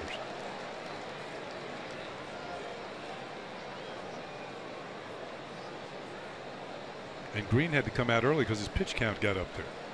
But when you get 14 runs of support, you're usually going to win. That usually helps you out a little bit. Tanaka ahead in the count 1-2 to Valbuena. Goes with the split, fouls it off. Tanaka has gotten 10 swings and misses tonight, 9 on the splitter. That will make that man right there very happy. Larry Rothschild, the pitching coach. Let's see, but it's also going to bring up that extra day rest thing. Again. Right. Yeah. And just sometimes they won't be able to give it to him.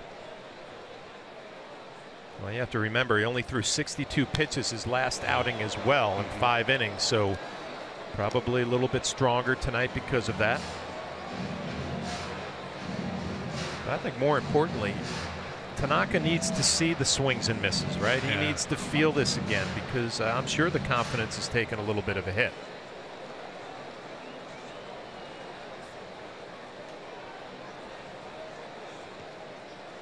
Valbuena was one of the strikeout victims his first at bat. And he's going to go down again with another strikeout. That looked like a slider that time. That was a very awkward swing for Luis Valbuena. Yep, that's a slider. This is, I would say, this is somewhere down near the X, Y, and Z swing of his, not the A swing. Another strikeout for Tanaka. That's 6. 6 strikeouts for Tanaka. 2 down, bring up Andrelton Simmons. He had a base hit leading off the 2nd inning.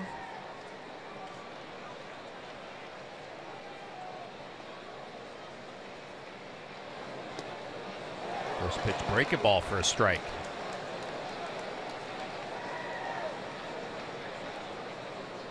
Got to give Romine a little pat on the back there. Just all right, throw me this one now. Let's get more than one pitch working here. It's a really good point, Kenny. You remember when Tanaka's at his best, he can drop that curveball in for strike 1 at will. Or any other named hitter.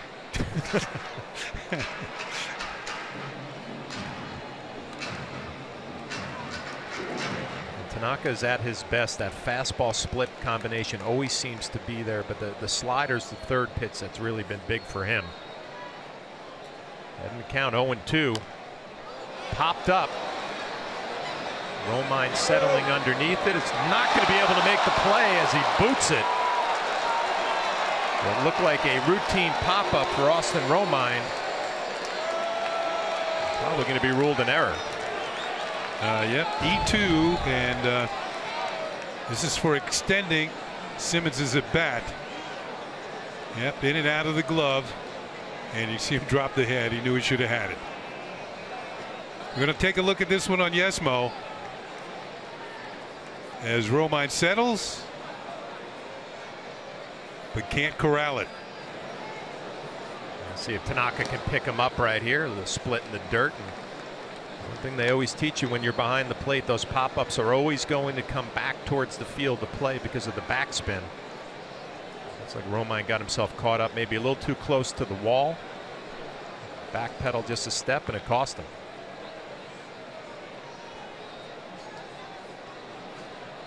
A very lonely feeling when you're behind that catcher's mask right now. You're begging your pitcher, pick me up right here. We'll see if Tanaka can do that. Ahead in the count 1-2 to Simmons. Here comes the 60th pitch of the ball game for Tanaka. And this one hit the center field. Hicks on the move and makes the play. So no harm, no foul with the error for Austin Romine. He sighs a big sigh of relief. We'll come back for the top of the fifth.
In Anaheim in a 1-1 ball game going to the top of the fifth inning.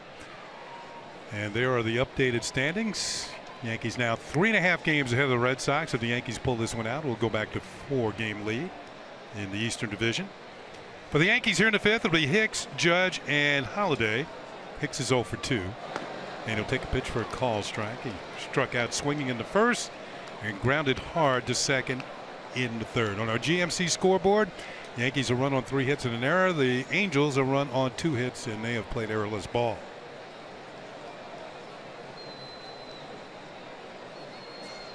Alex Meyer deals, and that curve is in there for a strike, and it's 0-2.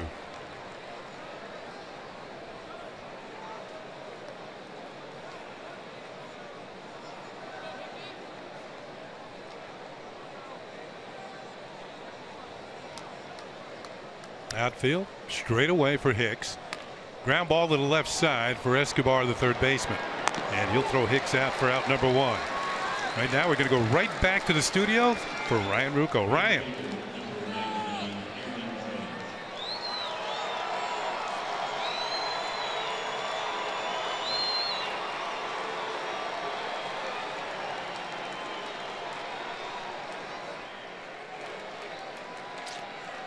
Thank you very much, Ryan. So the Orioles, who were just hammered by the Yankees over the weekend. Chris Davis going to be out for a while as Aaron Judge fouls the pitch off.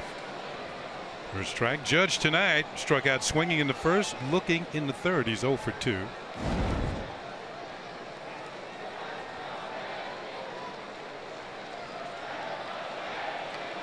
.341 with 21 homers and 47 runs batted in. And I think that's going to be gathered for evidence. Pitches swung on and missed. Strike 2.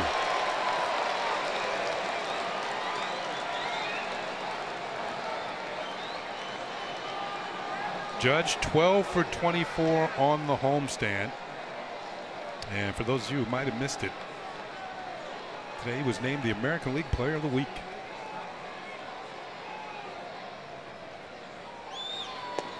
Just off the corner, the ball and 2 strikes. Good pitch by Meyer right there, trying to bring back that 2-seamer, clip the outside corner. Mike Scioscia not happy with the call. Perfect 0-2 pitch. Now the count is level at 2 balls and 2 strikes. Of course, Judge was a Rookie of the Month in April, Rookie of the Month again in May, and off to a pretty good start here in June.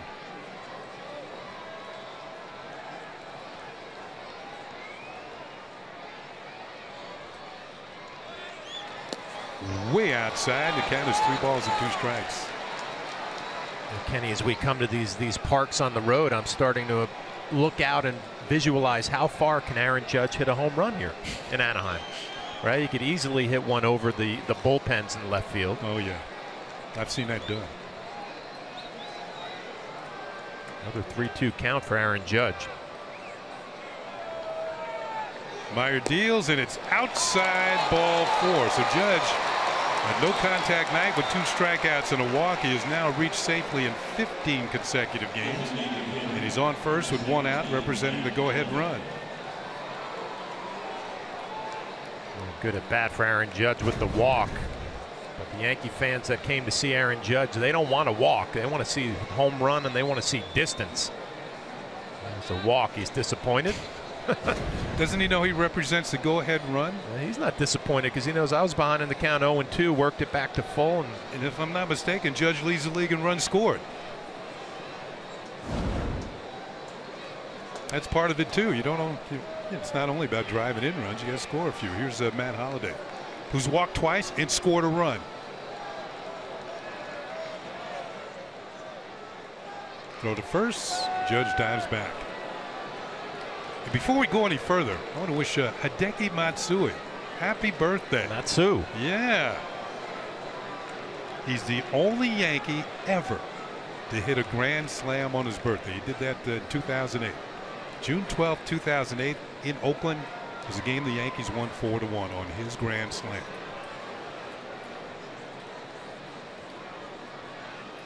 It's high for a ball, so I want to say it. Tanjobi Omebeto. That is happy birthday in Japanese. And there's the home run.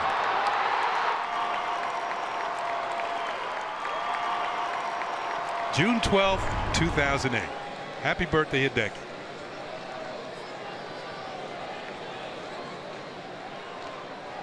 We're in a 1-1 game. June 12th, 2017 here in Anaheim. 2 balls and no strikes on Holliday, who has walked twice. Myers handed out 5 free passes. And Holliday was one of them that's the only one that has scored. You'd expect to see a good swing right here if Holliday gets a good pitch to hit. He's walked twice, seen the ball well out of Myers' hand. I'm going to swing at that one. That's inside, ball 3. 3 balls and no strikes. Like I said, these type of pitchers can be tough to hit.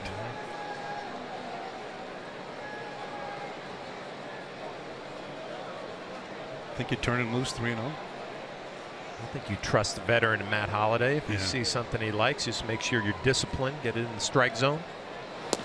He's taken all the way, and that's in there for a call strike, and it's 3-1. Yeah, I agree with you. If he liked it, he'd go for it. Tony Randazzo is going to bring him back. It's now a 3-1 count. Holiday working on, compared to some of the other Yankees, a mild 3-game hitting streak. Throw to first. Judge is back.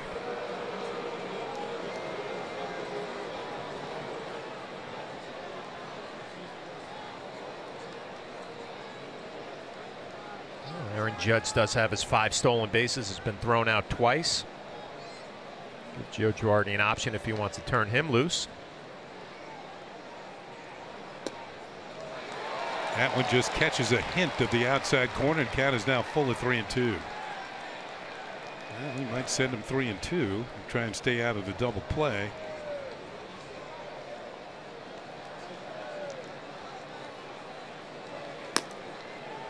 Blake Parker, former Yankee, warming up. Throw to first. Judge dives back. Pitch count up to 84 now for Alex Meyer.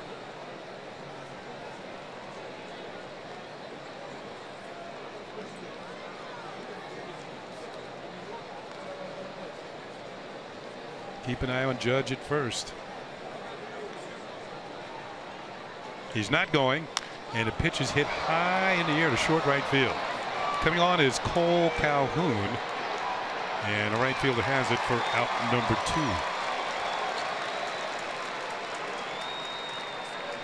2. And it'll give Starlin Castro a chance to make something happen here in the 5th inning. So Holiday now 0 for 1 with the 2 walks. Castro has popped to second, and he too has drawn a base on balls. Seems the guy that the Yankees went up there is the man on deck. Didi Gregorius, who is 2 for 2. The Yankees only have 3 hits, and Didi has 2 of them.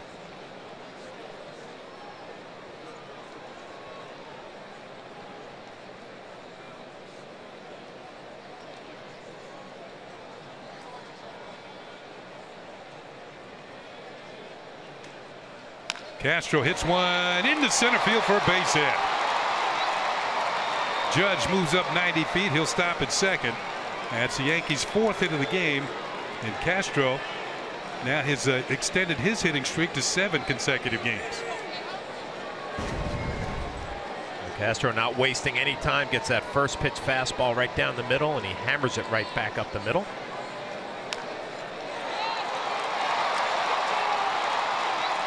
Charles Nagy, the pitching coach, back out to the mound. He's going to give Park a little bit more time to warm up, and also some instruction for the tall right-hander on the mound. The Yankees have only had 1 inning where they haven't had at least 2 men on base, and that was the 4th when they went 1-2-3. So Alex Meyer has been in hot water just about the whole ball game. And here's Didi Gregorius. And Castro this year has made a pretty good living at swinging at that first pitch. He's hit .514 on the first pitch this year. 18 for 35. Looking for that first fastball or a hanging hook and jumping on it. Speaking of jumping on it, here's Gregorius, who is 2 for 2 with a run batted in. Check swing. Did he go? No, says third base umpire Pat Holberg. Judge is at second. Castro's at first with 2 outs. Look from the side. Looked like a good call.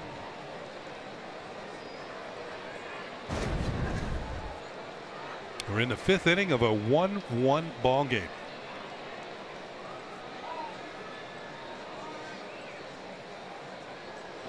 Swing and a miss, and the count levels at a ball and a strike.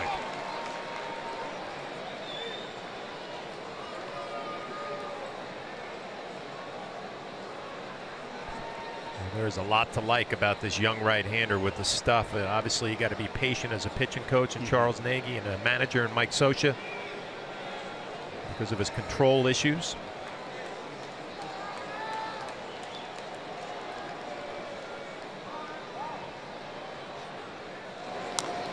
Good swing and a breaking ball, kind of hung, and Didi fouled it back, and it's 1-2.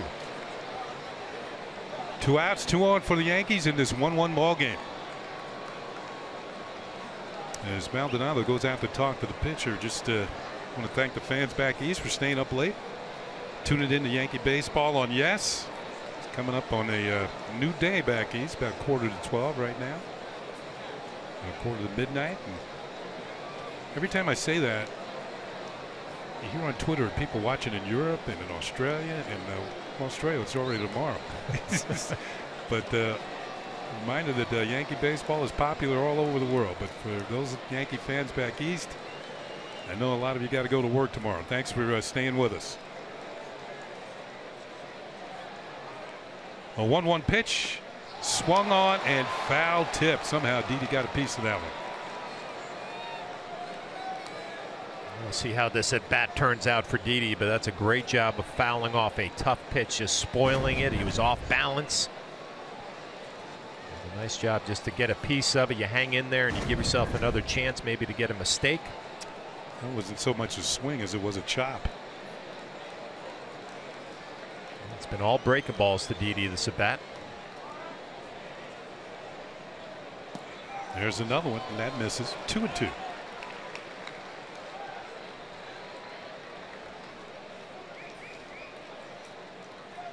A 14-game hitting streak now for Didi Gregorius. A career high.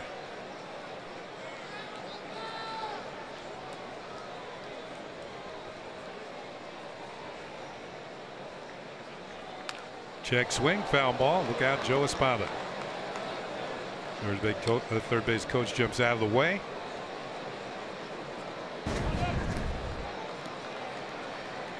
You know, his first priority is watching Aaron Judge to make sure he gets a decent lead and doesn't get picked off. So you're not necessarily watching the hitter until the pitch is delivered.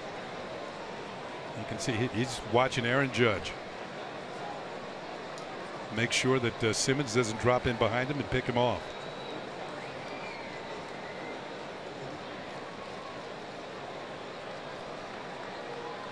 Once again, the 2-2 pitch. Didi hits it towards the middle. It's going to be into center field for a base hit. Judge is rounding third. He will score. Castro moves to third, and the Yankees have taken a 2-1 lead. Didi Gregorius is now 3 for 3 and driven in both Yankee runs.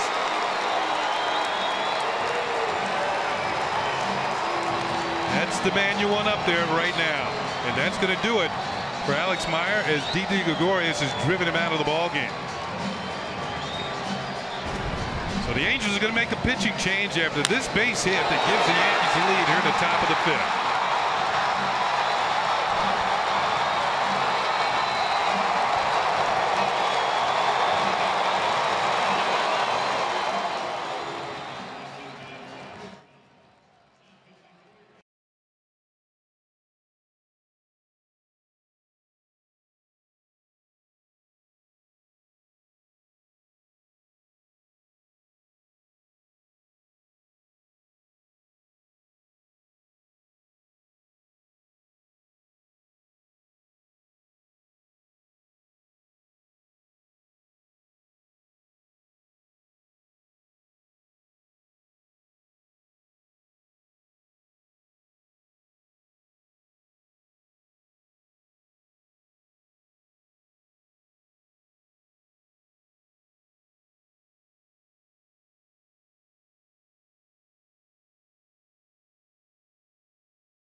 In at bat, it's the pitches that you foul off that give yourself another opportunity to hang in there.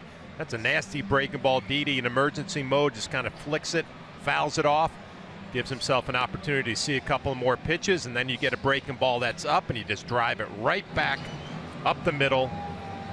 Great job of 2-out hitting, great job of spoiling some tough pitches. Great job of driving in a run. The Yankees now have a lead. Yankees are up 2-1. Big 2-out hit for Didi Gregorius. And they now have runners at first and third. There is Alex Meyer, who's out of the game. 4 2/3, 5 hits, 2 runs, 5 walks, and 5 strikeouts. 93 pitches in 4 2/3.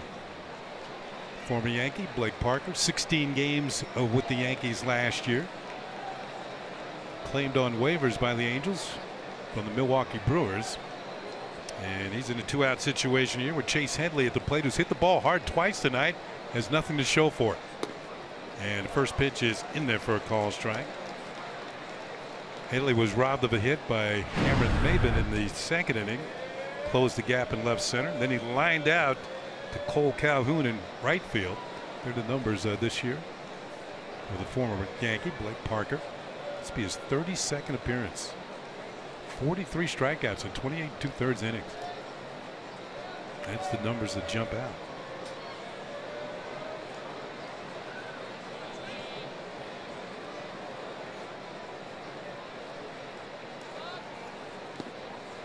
In the dirt, a ball and a strike.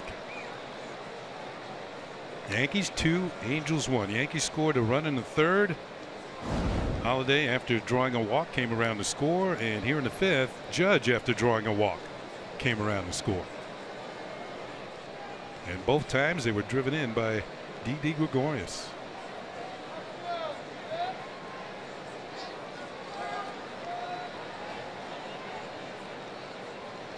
Headley hits a ground ball to the right side. That's Espinosa who's going to throw him out.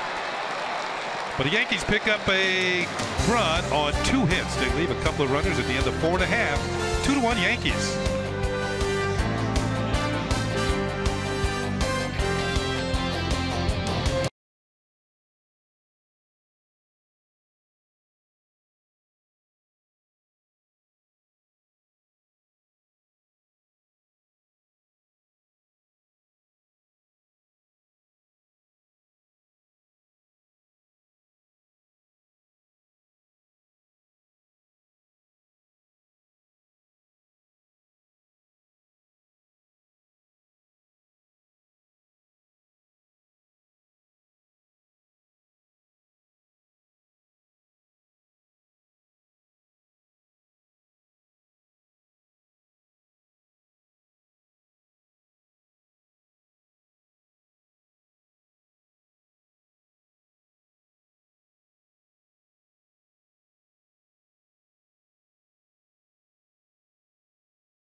Yes is brought to you in part by Buick. Visit tristatebuick.com for great lease offers.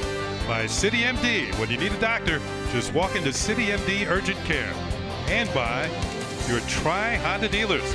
Hurry to your local Tri-Honda dealer for great deals on the 2017 models. There's the rotunda outside of Angel Stadium. Masahiro Tanaka now with a 2-1 lead will face the bottom third of the order for the Angels here in the 5th inning. And the first pitch to Eric Young Jr. is in there for a strike. EY Jr. laid down a bunt, sacrificed Simmons into scoring position back in the 2nd inning.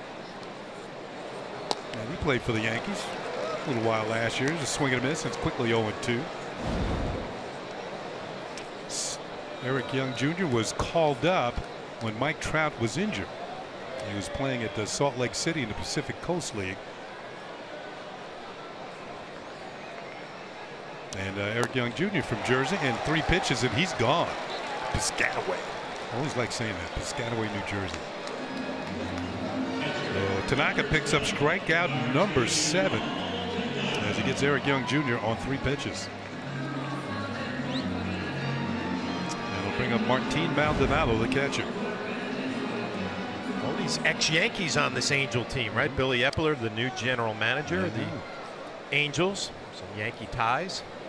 Assistant to Brian Cashman in New York for several years. I was reading an article that he gives Cashman, Brian, a lot of credit for tutelage, and eventually got a job. Ground ball, and Headley has it on the backhand. The throw is right on the money, and it's 2 up and 2 down. 4 pitches this inning, and Tanaka has 2 outs. Larry Rothschild, the pitching coach, obviously you don't think you have everything fixed, but this is starting to look more familiar than what we're used to seeing from Tanaka. The swings and misses at the split, pounding the strike zone, an easy ground ball there for Headley. This will make a pitching coach relax a little bit more. Right now looking for his second 1-2-3 inning. Got the Angels top of the order in the 3rd. With a ground out and a couple of strikeouts. He's got a strikeout, ground out here, and you look at an Espinosa who's been up once, and he struck out. That was back in the 2nd inning.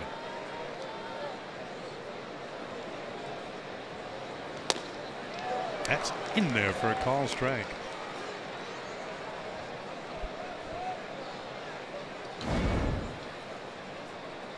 We mentioned Tanaka's struggles. Starting tonight, only 1 pitcher in the league had given up more hits than Tanaka. Or more runs, I should say. That pitch is outside for a ball. And that was Kevin Gausman of Baltimore, who gave up 5 in the 1st for the Yankees on Sunday. I mean, you can't explain that one either, right? No. The guy's throwing 97 miles an hour. Yeah, he's got much too good an arm to be having a year like he's having. 1 ball, 1 strike, 2 outs, nobody on for the Angels here in the 5th inning. Yankees are up by a slim 2-1 lead. Lays down a bunt. Tanaka dives, comes up with it, and throws him out. Now, that's one thing that we know that Tanaka can do. He's an excellent fielder, and he proves it right there. Robbing Espinosa of a hit. The Angels go 1-2-3 here in the 5th. It's still 2-1 Yankees.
Time to check out the Coors Banquet Timeless Moment. 2009, Mets second baseman Luis Castillo drops pop-up hit by Alex Rodriguez, allowing 2 runs to score in the Yankees' 9-8 victory. I was doing that game. Didn't expect that ball to drop. And it was Mark Teixeira who scored all the way from first base with the winning run. A walk-off error. Chris Carter hits a high fly ball The deep left field going back as EY Jr. Eric Young Jr. makes the catch for out number 1 here to 6. Let's take a look at it, Flash. Yep. Thought the game was over. Alex Rodriguez frustrated and then clanked. And you're right, Mark Teixeira hustling all the way from first, never gave up on the play. He was at Joe Oriema's wedding that night.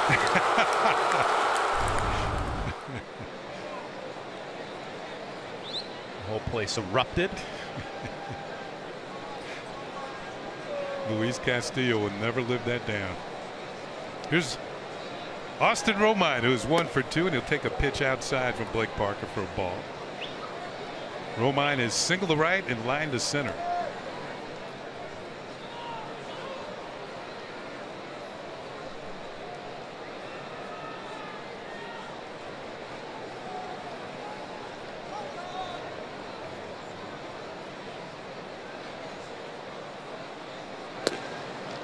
Parker deals over the outside corner for a call strike.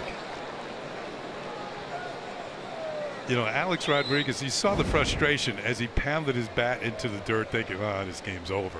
You never know.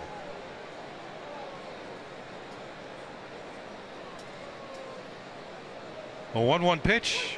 Romine fouls it off. And I give Mark Teixeira a lot of credit for running hard. And people will say, oh, you should run hard all the time. But that's a routine pop-up, right? It's jeez. Easier than a can of corn. A can of peas, maybe.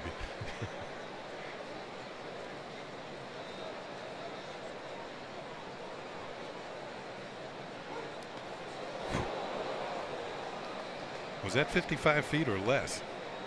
Might have been less. Maldonado gets in front of it, though. I don't miss this. You've been there, huh? Gets it off your right shoulder. 2 balls and 2 strikes on Romine.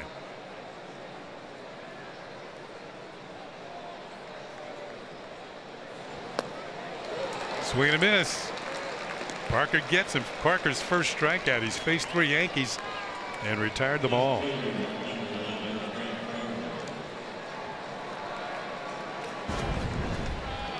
We'll take a look at this ball in the dirt. Yep, and it comes right up underneath that protector of the right shoulder, catches a piece of Maldonado. And Kenny, I can guarantee you that at Old Timers Day, I will not be blocking the ball like that. All right? You will get behind the plate, though. Well, I got a question for you. Jorge Posada is coming to Old Timers Day, so I have to sit on the bench and cheer for him again like I did 3 years? Is his backup? Here's Gardner, who's walked and struck out twice. I'm assuming Jorge's going to get behind the plate. You better call him to make sure. First pitch to Gardner's in there for a call strike. I mean, it's to the point where it's not as easy to squat anymore, you know? Or sit down there for a whole inning. They should bring you a little stool you can sit on. The 0-1 pitch, and Gardner takes it downstairs for a ball and a strike. So I looked at the list of the old timers, you know, to see the catchers and how many innings I was going to have to go back there. It's Scott Bradley, myself, and Jorge Posada. I'm saying Jorge doesn't go behind the plate. What do you think? And I'm saying it's going to be probably 95 degrees. It pitches outside for a ball. So you know what that means? Tough day behind the plate. Drink a lot of water? Well, look at it this way. You only have to put down one finger. You don't have to work as hard as you used to. That's a good point. Yeah, you don't have to have. There's no game plan. I'm calling Posada will walk up there, taking it bat, and take it to the house, right?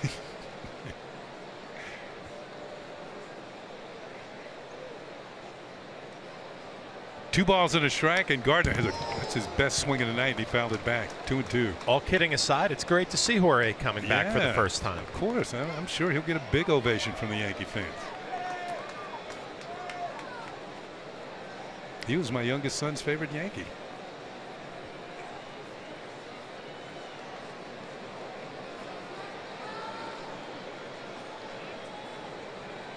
Two and 2 on Gardner. Nobody on with 2 outs here in the 6th inning. Yankees have a 2-1 lead. Trying to extend a winning streak to 6 consecutive games. Low and inside, and the count has run full on Brett Gardner.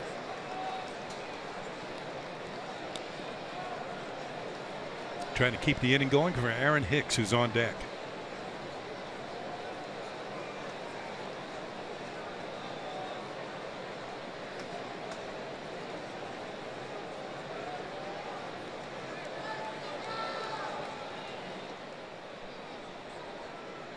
Long look at the signs by Parker. And he deals the payoff pitch. Little check swing. That was an emergency type swing. Fouled it off.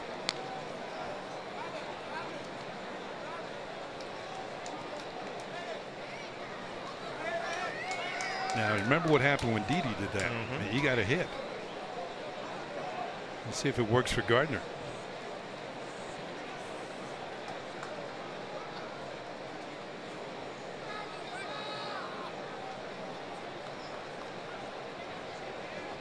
Three-two pitch, fouled off. We'll do it all over again.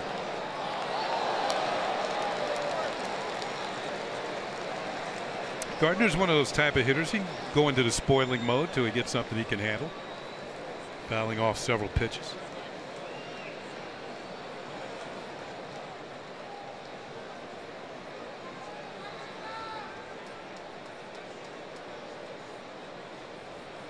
Parker with his third 3-2 pitch. And it's low, ball 4. Gardner continues his no contact night. 2 walks and a couple of strikeouts, and he's on with 2 outs. We talked about him stealing bases early in the season. He's 6-1. This would be a prime time to go.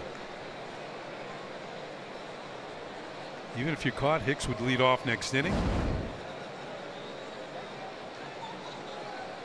Try and get yourself into scoring position. Maldonado's a good throwing catcher, 39%. And we'll check and see how well Parker holds runners here. Gardner's got a good lead over at first. Long hold by Parker. And timeout is called by Hicks.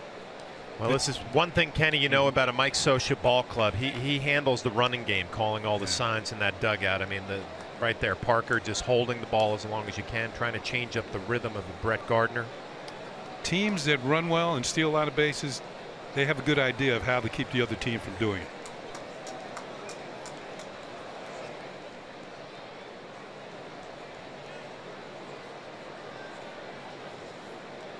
Gardner's not going. The pitch to Hicks is off the outside corner for ball 1. Hicks looking for his first hit of the night. He's got a 4-game hitting streak going. He's struck out and grounded out twice. Check out all these signs from Mike Scioscia. And he goes through these 3, 5. Man, it's a little too much for me, Kenny. Starts pulling out handkerchiefs and waving them. Then Gardner's not going again. The pitch is a check swing, and did he go? No. Pat Holberg says that was a ball, so it's 2-0 on Hicks. Take a look from the side. The big leg kick. Looked like he didn't break his hands. Getting back to the running game, a couple of schools of thought. I remember Mel Stottlemyre says, listen, pay attention to the runners at first, but I want you concentrating on that batter at the plate. You have 2 outs in this situation. 2-0 count to Aaron Hicks right now, who's having a great year. Pay attention to the hitter.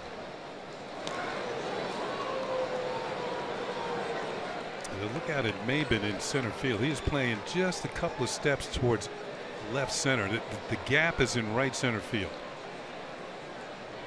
I think Hicks hit a ball out there yesterday at Yankee Stadium at right center. Or he did it recently.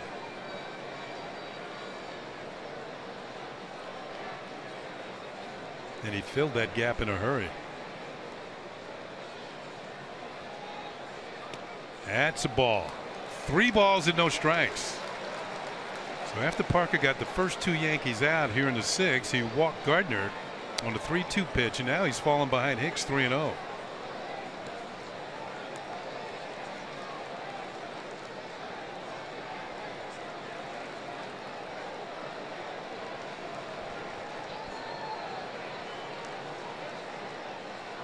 Gardner's going. Pitch is taken for a strike. The throw to second is not in time. A stolen base. Number 7 on the year for Brett Gardner. Goes on a 3-0 pitch. Kind of surprised that he was running 3-0. Maldonado, a strong throw, a little bit low. A nice pick by the shortstop Simmons. 7th stolen base of the year for Brett Gardner. You know, the thing is that it's almost guaranteed to be a fastball 3-0, but it's almost guaranteed that the pitcher's going to throw to the plate because he's concentrating on throwing a strike with it. So you can get a good jump, and he did. So Hicks now with a 3-run count, but he also has a runner in scoring position.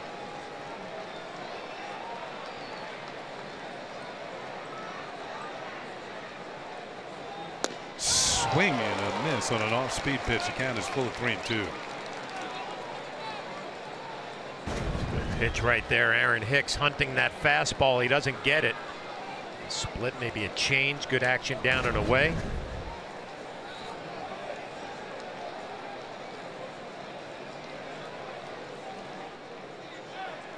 The Yankees have already left 8 men on base in this game. We're in the 6th.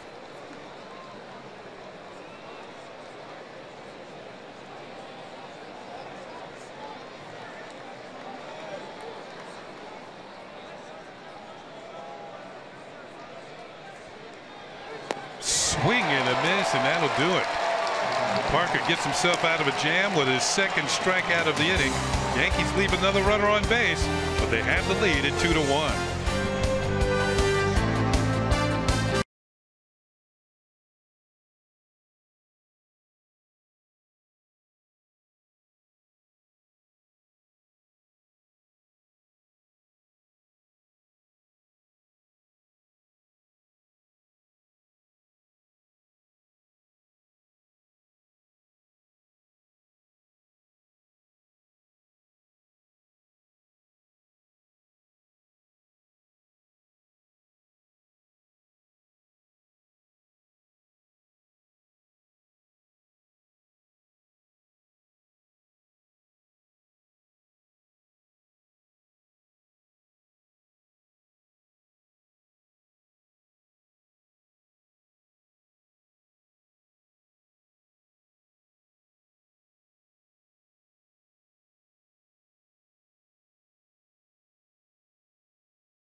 Eric Marakovitz, and it's time for tonight's injury report, brought to you by Montefiore, doing more in state-of-the-art healthcare. All 3 guys making some progress. Aroldis Chapman is scheduled to throw for the Tampa Yankees tomorrow. If that goes well, he'll then join the Trenton team on Friday, and the Yankees are expecting him in Oakland at some point in time this weekend. Greg Bird continues to make progress, and Jacoby Ellsbury has not done a ton of baseball activity. Joe Girardi told me earlier that it's still too early to set a timeline until he really starts doing some more activity and sees how he responds thereafter. Thank you very much, Meredith. Here we are in the bottom of the 6th, 2-1 Yankees lead. Cameron Mabrin, the leadoff hitter for the Angels, is up there with a 1-1 count. You know, I'm thinking when Brian Roberts had his concussion problems, it took him a long time to come back. And of course, we hope that Ellsbury is back much quicker. This pitch is hitting the air to center field. Aaron Hicks is going back. Looks like he's got a beat on it, reaches up and makes the catch. Deep center field, hauled in by Aaron Hicks. You see Tanaka not happy with himself. I love it that he's showing a little emotion out there. As Maben gets a mistake and he hammers it to center field, but Aaron Hicks makes it look easy, just cruising after that ball. A slider that didn't do a whole lot up in the zone. Tanaka gets away with a mistake.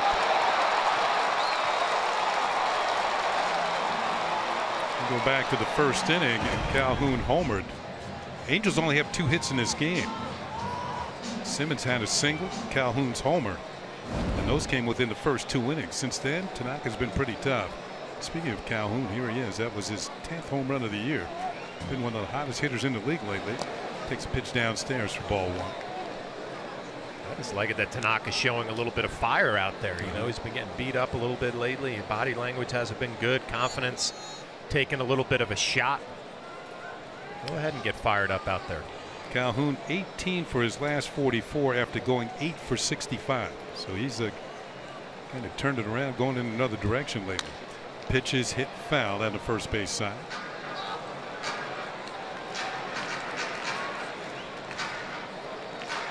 Well, it is now officially Tuesday on the East Coast.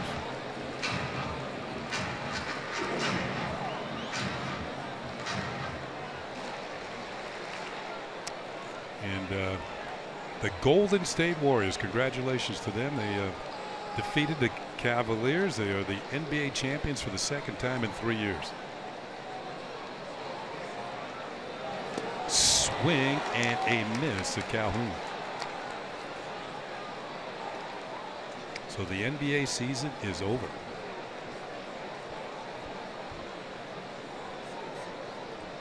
So I guess Kevin Durant made the right move, huh? Yes, so.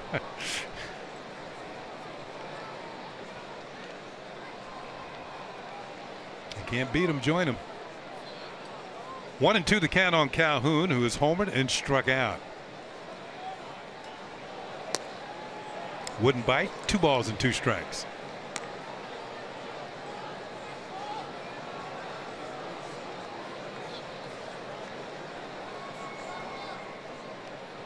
Tanaka has retired 13 Angels in a row.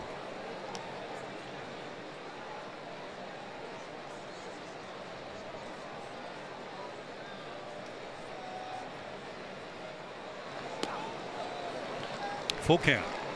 Just looking at his glove when he held it up there. You see the design on the webbing, on the web?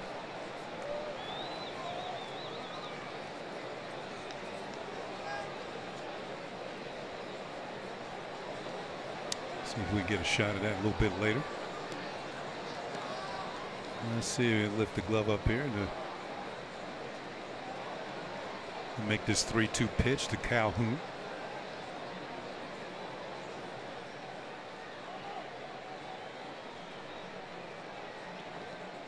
Something special. 3-2 pitch, and that misses. That's going to break the string as Calhoun draws a 1-out walk here in the 6th. Second walk handed out by Tanaka tonight.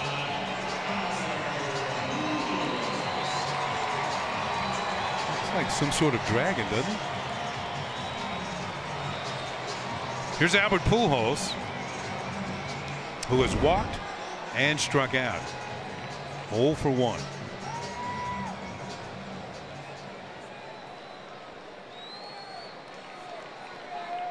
.45 runs batted in, still filling up that RBI column. Tanaka looking for a ground ball, trying to get the double play. Instead, it's a high, towering fly ball to right field for Judge. Pujols swings at the first pitch, flies out to the Yankee right fielder, and they're 2 down. Just a reminder that this copyrighted telecast is presented by the authority of the New York Yankees and may not be reproduced or retransmitted in any form. And the accounts and descriptions of this game may not be disseminated without the express written consent of the New York Yankees. That'll bring up Yunel Escobar. As Keenan Middleton starts to warm up in the Angels bullpen.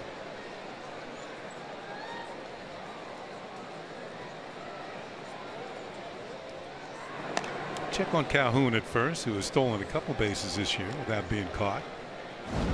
Let's see what Escobar's done tonight. He's flying to center and grounded to short. He's 0 for 2.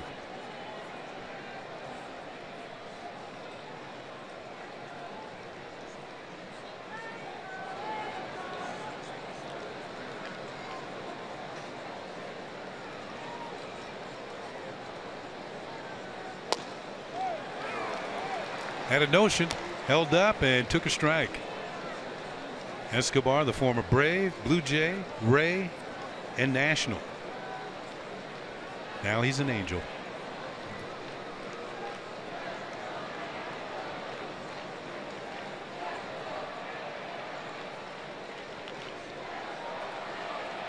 Swings, hits it to right field. Judge on the run. He can't get there. That ball's going to be in the gap. Hicks comes up with it. Calhoun's the third. They're going to hold him as Castro gets the ball in quickly. Third base coach Ron Renicky threw up the stop sign, and Calhoun held up with 2 outs. Way off the bat, I thought for sure Calhoun was going to score. Escobar hammers it to right field. Aaron Hicks does an unbelievable job playing it off the wall and getting it into Castro, who got it in quickly. Calhoun coming around second. Third, Ron Renicky holds him up because Aaron Hicks got to the ball so quickly and was able to get it into Castro. See, Calhoun is thinking about scoring all the way from first. Renicky probably made the right call. I'll tell you what, Castro made a good throw to home plate too. That was well executed on the relay by the Yankees. The Yankees getting a lot of attention for the way they've been swinging the bats lately, but defensively they have been spot on. Yeah, they have made the 3rd fewest errors in the league. But right now, a jam for Tanaka with 2 outs and runners at second and third, and Valbuena hits a ground ball to first. Carter has it, going to take it himself, and the Yankees get out of it. So Valbuena now 0 for 3 as the Angels leave 2 men on here in the bottom of the 6th.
Log on to Yankees.com, visit the Yankee Stadium ticket window, Yankees clubhouse shops, or call Ticketmaster at 877-469-9849. 2-1 Yankees lead on our Cadillac scoreboard. Top of the 7th inning will be Aaron Judge, Matt Holliday, and Starlin Castro, and a new pitcher for the Anaheim Angels, Keenan Middleton. Record of 1-0. He earned his first major league win yesterday with a scoreless inning. His 19th game. Never forget your first. Aaron Judge 0 for 2. He walked in the 5th inning, scored a run, couple of strikeouts.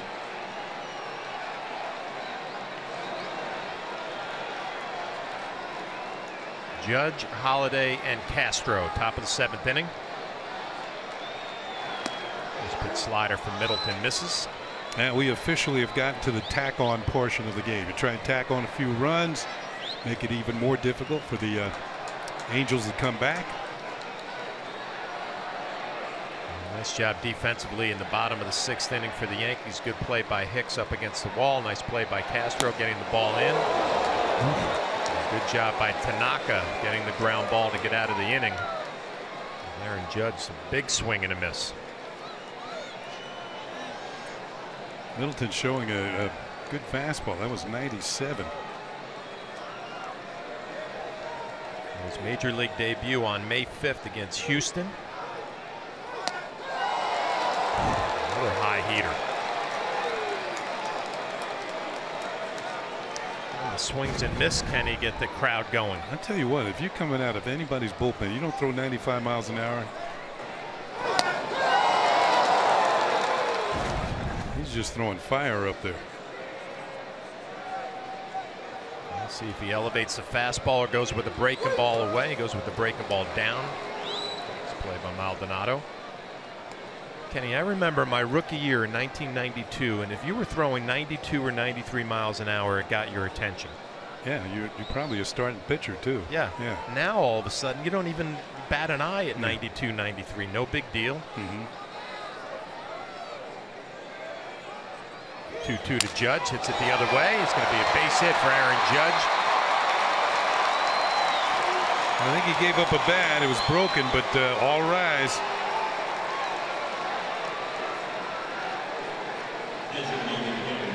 That was a 98-mile-an-hour fastball, and our fast pitch speed analytics is brought to you by Fios. I think that's one thing you saw right there, Flash, and we've seen a lot of this year from Judge. The ability to hit that 2-strike pitch to right field for a base hit. There's been a lot made of Matt Holliday telling Aaron Judge the approach is middle of the field, right? And you watch both of these guys work at their craft during batting practice. It's middle the other way, middle the other way. That's right back up the middle off of the glove of Middleton. Simmons up with it. A nice play to get Matt Holliday. Well, Simmons generally regarded as one of the best defensive shortstops in the game. You saw a reason why. He was moving in the opposite direction on this ground ball. He's going towards the middle, think he's going to have a play. He has to stop on a dime, reverse the engines, bare hand, throw underhanded on the run from an awkward position, and still gets the runner out at first base. Andrelton Simmons, athletic and accurate. But there's nothing double-A about his game. He's a big leaguer.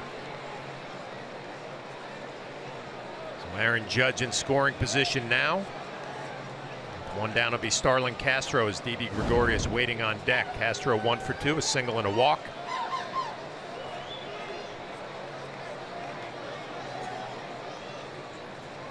First pitch swinging his last at bat, a line drive right back up the middle.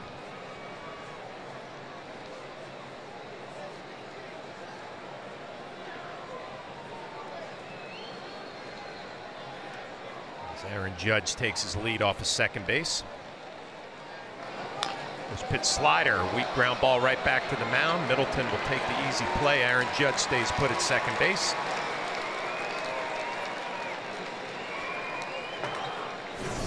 Take a look at the game changer, which is brought to you by Pitney Bowes, a craftsman of commerce.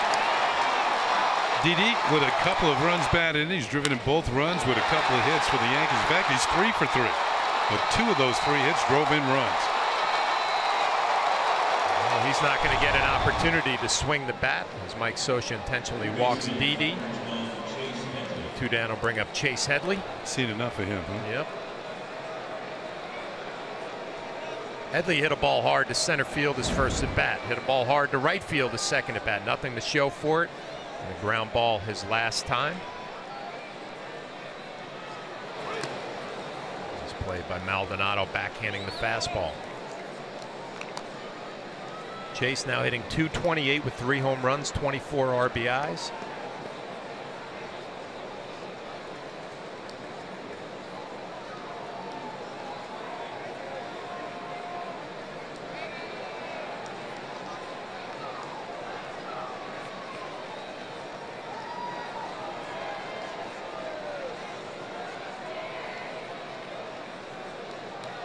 1-0 from Middleton. Fastball right down the middle. Base hit for Chase Headley.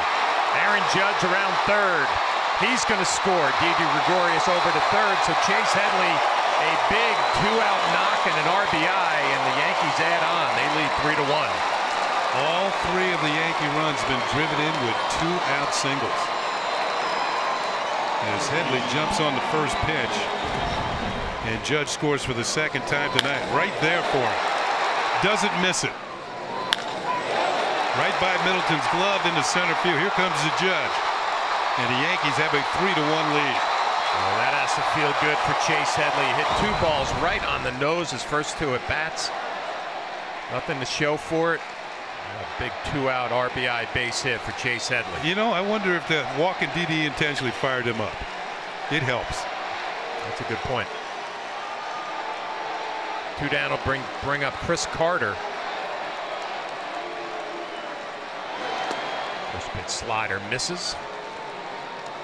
Carter 0 for 3. Popped out to first, grounded out to third, and flew out to left. That fly out to left field, he just missed it.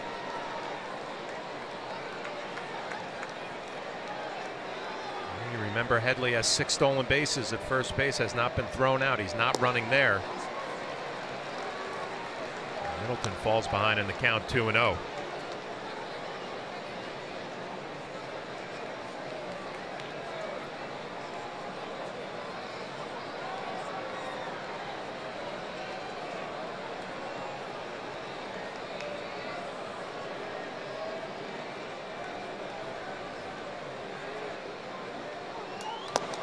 Fastball misses.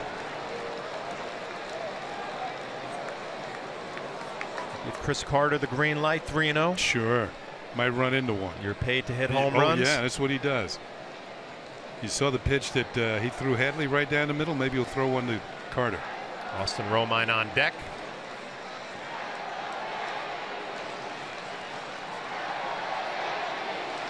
There's a 3-0 to Carter. It's a fastball for strike 1.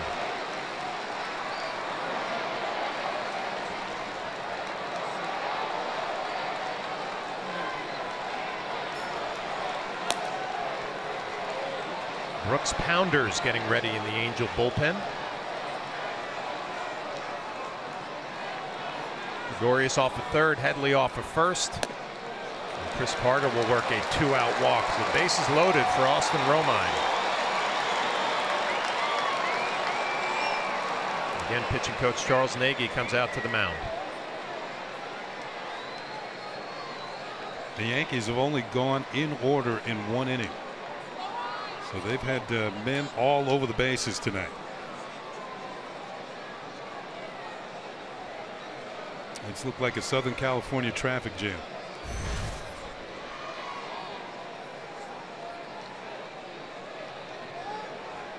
Yeah, I came out on the early bus today. There was so much traffic. I think, where are people going at 2 o'clock in the afternoon? You should either still be at work. They were still going the same place at 4 o'clock in the afternoon when I took the late bus.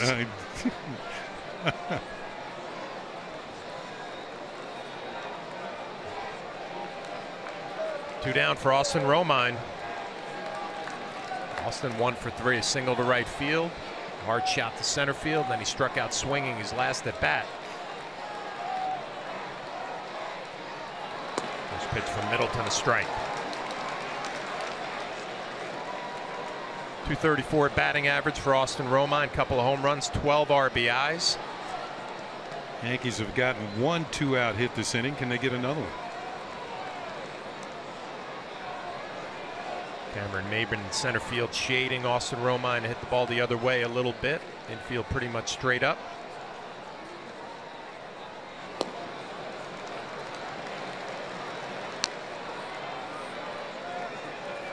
These are the opportunities you cherish as a backup player. You know, you're not going to get too many opportunities. You want to take advantage of them when they come your way. Bases loaded with 2 outs for Austin Romine. For a big hit to add on here for the Yankees in the top of the 7th. Comes a 1-1 from Middleton. Swing and a miss.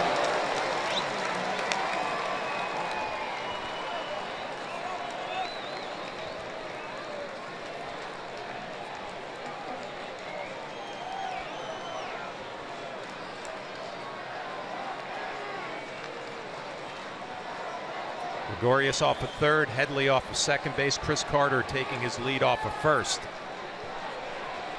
The 1-2 to Austin Romine. Goes with the slider, hit the other way. Espinosa down to one knee, will make the play. But the Yankees add on. A big 2-out base hit by Chase Headley extends the lead to 3-1. Yankees up.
By your local Nissan dealer. Yankees lead 3-1, 7 hits for the Yankees, 3 for the Angels. Tanaka has been excellent. 6 innings, 3 hits, 2 walks, 7 Ks.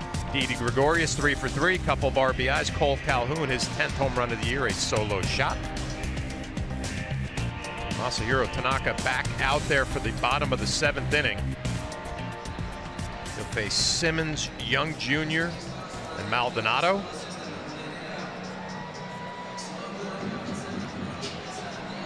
A lot to like about Masahiro Tanaka's performance tonight. The 7 strikeouts as Tyler Clippard getting loose in the Yankees' pen.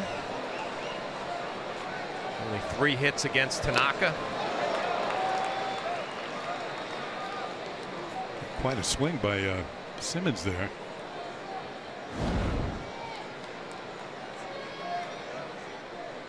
Simmons has 1 of the 3 hits for the Angels. Having a nice year offensively, almost 280, 6 home runs. And Kenny mentioned before the outstanding defense that he plays. Yeah, you think back to the World Baseball Classics, they would look at our Cadillac scoreboard, 3-1 Yankees. He and Didi Gregorius played for the Netherlands team, and it was Simmons who played short. So he knocked a pretty good shortstop out of his primary position. Ball hit to center field and hit pretty well. Hicks right in front of the warning track makes the play. 1 out in the bottom of the 7th.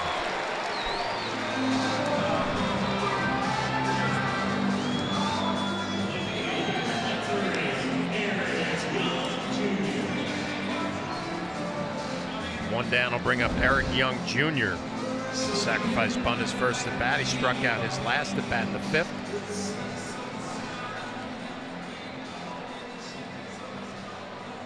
Eric Young Jr., I mentioned before, he was called up when Trout went on the disabled list. He was playing in the PCL, Pacific Coast League, for Salt Lake City, the Bees they're called. Slaps one the other way. Headley comes in, it goes right underneath his glove.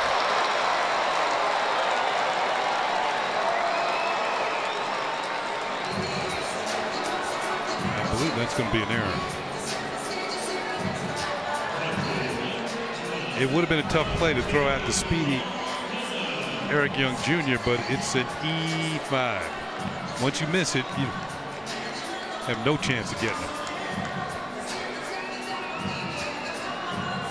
So Eric Young Jr. is going to be safe on the error by Headley, which I believe is his 11th error of the year. So speed on the base paths. Eric Young Jr. has 4 stolen bases, been thrown out twice. Bring up the catcher Maldonado.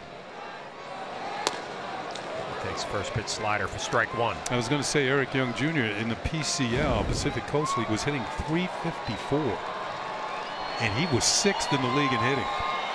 Sixth. I always remember it being a hitter's league. I didn't realize it was that good of a hitter's league. Yeah, it is a hitter's league. He looks almost exactly like his dad, too. Yes, he does. Father, Eric Young Sr., played 15 years in the major leagues. Great career. Same type of player, too. They did speed, good outfield, ability to steal bases. Give you that gritty at bat, too, as old man would. Young Jr. taking his lead off of first. Tanaka checks on him. Now, the first big league game ever played in Denver, I did that game. And his dad led the game off. Now, they waited all these years for a major league team in Denver. First hitter in their history hit a home run.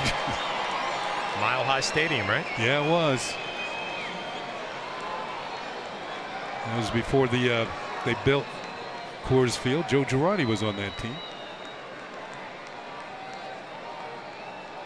Time is called.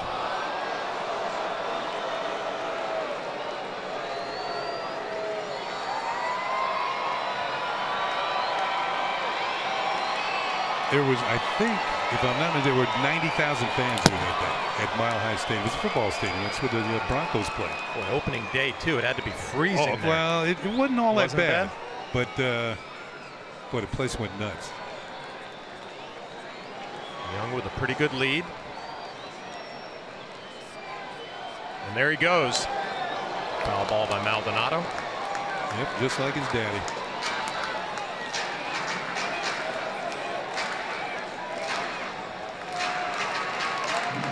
Plenty of wheels.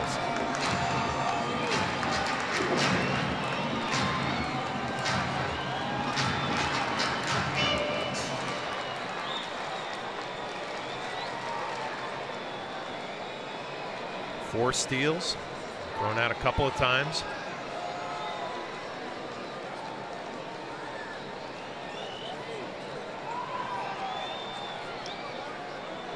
An 0-2 to Maldonado. There goes Young again. Swing and a miss. Roma, another foul ball. Can't come up with a throw. So Maldonado will strike out. Eric Young Jr. gets a stolen base, his 5th of the year. Mike Scioscia is going to come out and have a conversation with home plate umpire Tony Randazzo. I wonder what this is all about. I mean, it looked like the ball might have been foul tipped, and Romine held it for strike 3. You might have thought it might have hit the dirt first. Clearly, Romine catches it. He caught it. Maybe he's asking him to ask the other umpires, but no dice. Mike Scioscia makes his way back to the dugout. 2 down to bring up Danny Espinosa. Espinosa 0 for 2. Strikeout and a ground out. He was the one who tried to lay that bunt down, and Tanaka made that good move, good play off the mound. Yankees have the shift on for Espinosa. Didi Gregorius playing right behind second base.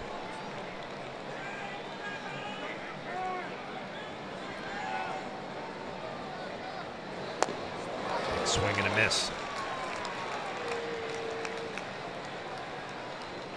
Pitch count at 88 for Tanaka.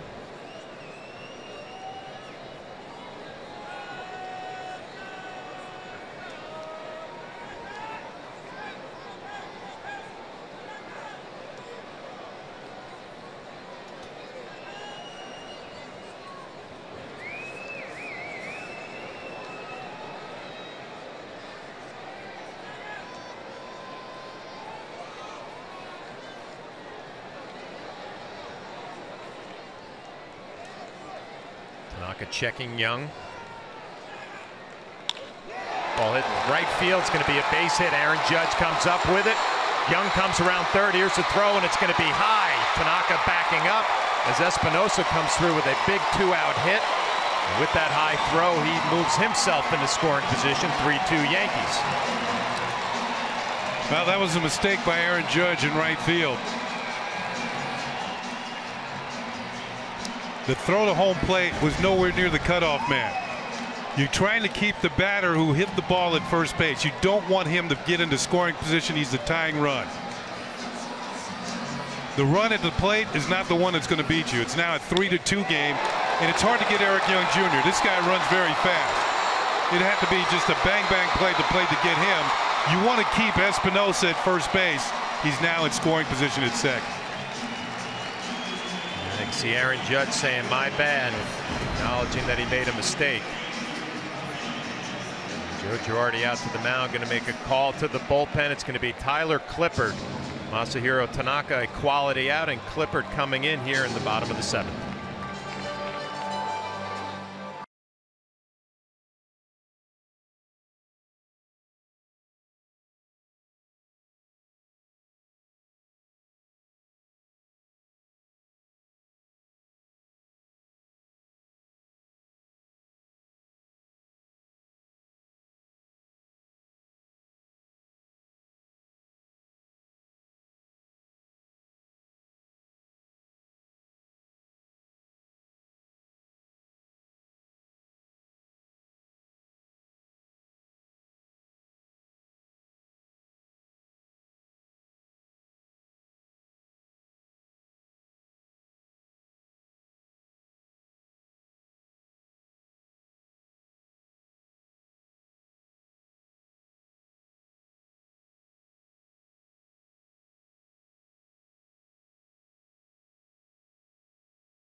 Showdown on Yes as the Yankees take on the Angels in Game 2 here in Anaheim. Coverage starts at 9 o'clock with Audi batting practice today and the Chevy Yankees pregame. Then we're back for the call right here on Yes and streaming live on Fox Sports Go.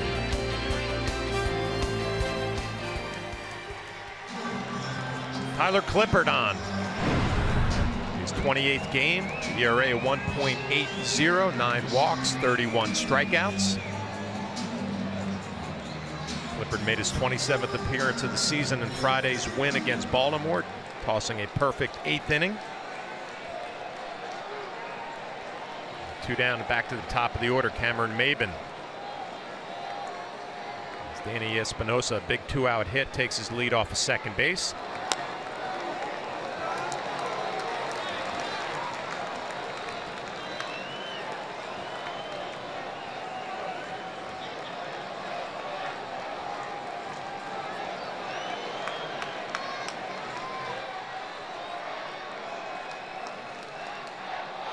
So Masahiro Tanaka, 6 2/3 innings, gave up the 4 hits. He was responsible for the runner at second base in Espinosa. Maybin takes a fastball for a strike.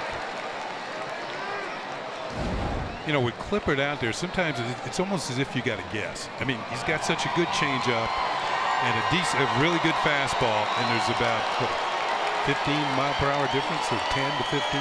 It's almost like you got to pick one or the other. He's got you in the rocking chair. That's a good delivery where he really jumps at you and sells that changeup. Breaking ball right there.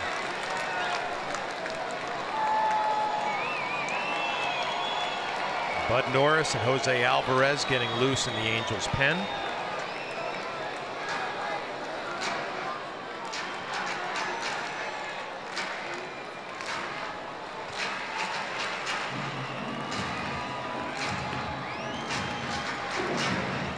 Joe Girardi has to be relieved on what he saw from Tanaka tonight. Kind of looked like his old self. And see if he can build on this outing his next time out. But Clipper trying to hold it right here. Yankees lead 3-2. Maben pulls one foul. I asked Joe if Tanaka had struggled tonight, what was he going to do? He said he's going to pitch in Oakland. Yeah. Tanaka was great throwing first pitch strikes to 20 of the last 22 that he faced. 8 strikeouts, couple of walks, 89 pitches.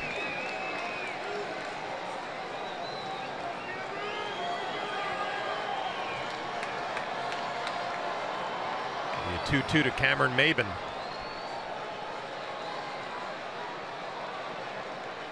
Clipper delivers, goes with the breaking ball, misses down and away.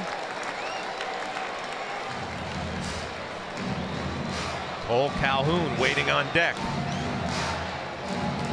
Hit his 10th home run of the year in the first inning.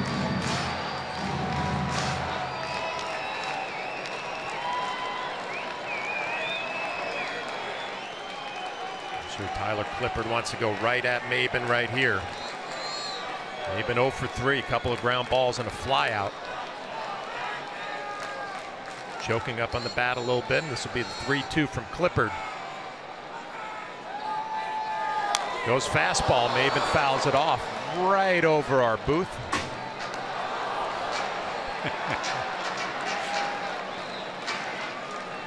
Our stage manager, JR, I mean, he wasn't even trying for that, Kenny. Bailing away on us. You were like this. You're supposed to go out and catch it. Yeah, no. He's got a bad shoulder, remember? You know how many times I heard pitchers say I have a bad shoulder? Come on. We'll do it again. Another 3-2 pitch from Clippard to Maben. Espinosa takes his lead, and there he goes. As Maben fouls off a changeup.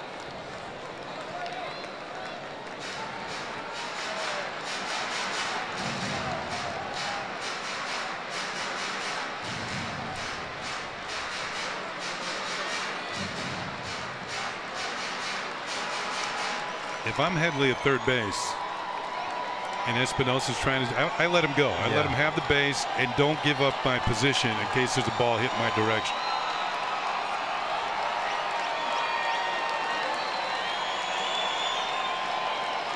Pretty good battle going on here between Tyler Clippard and Cameron Maben.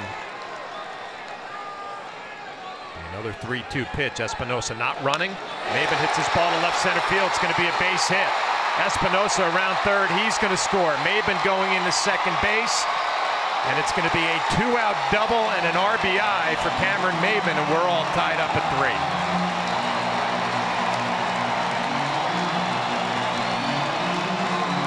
Couple of things this inning for the Yankees.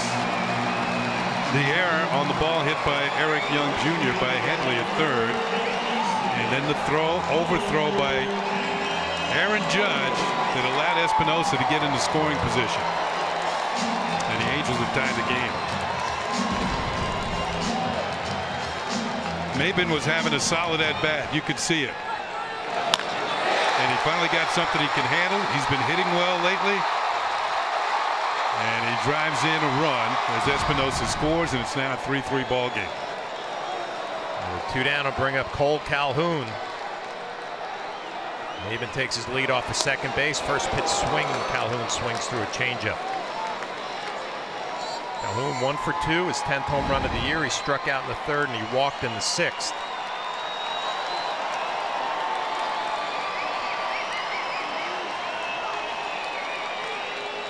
And that effectively means that Tanaka can't win. The 2-out hitting has been the story of this game for both clubs. 2-out hit by Espinosa, 2-out hit by Maben. We're all tied up at 3.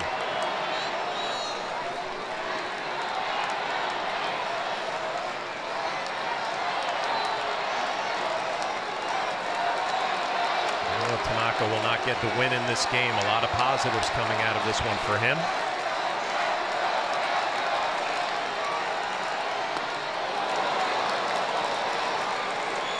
Clippard quickly ahead 0-2.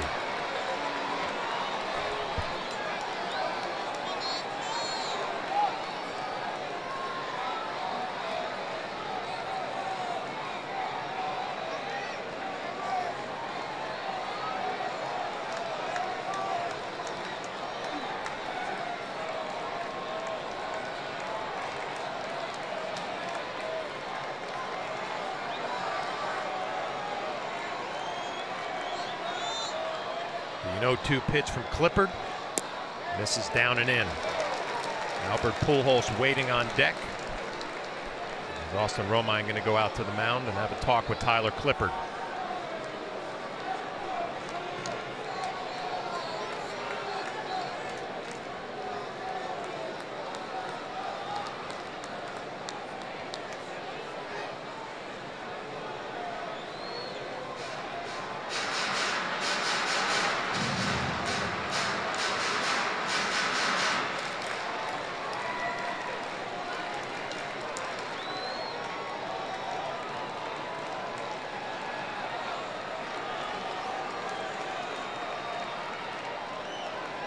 The 1-2.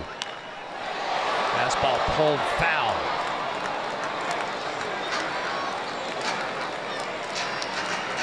Well, this inning started with a fly ball from Simmons. The error by Headley on the Eric Young ground ball. Strikeout of Maldonado. A 2-out hit from Espinosa and a 2-out hit from Cameron Maben. We're all tied up at 3.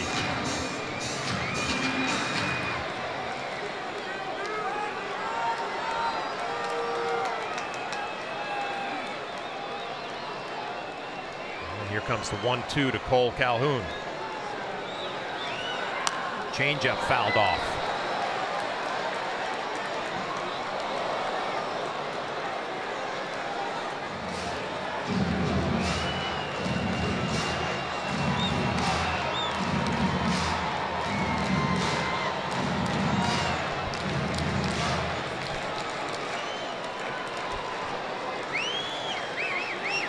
Calhoun, one of the hottest hitters on this Angels club after Mike Trout went down with that injury.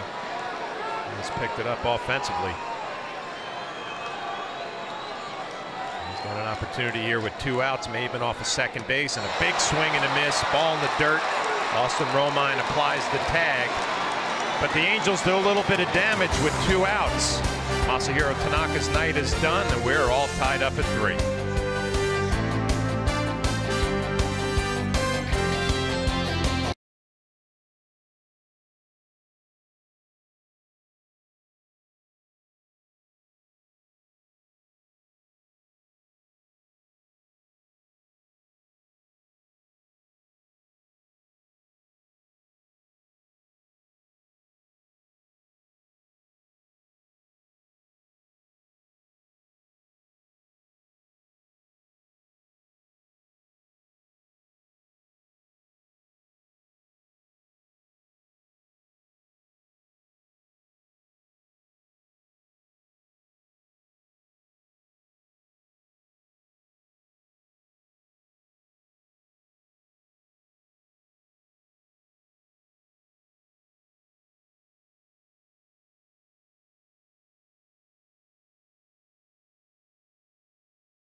New episode of Forbes Sports Money for an exclusive sit-down with Tom Ricketts, the owner of the reigning World Series champion Chicago Cubs.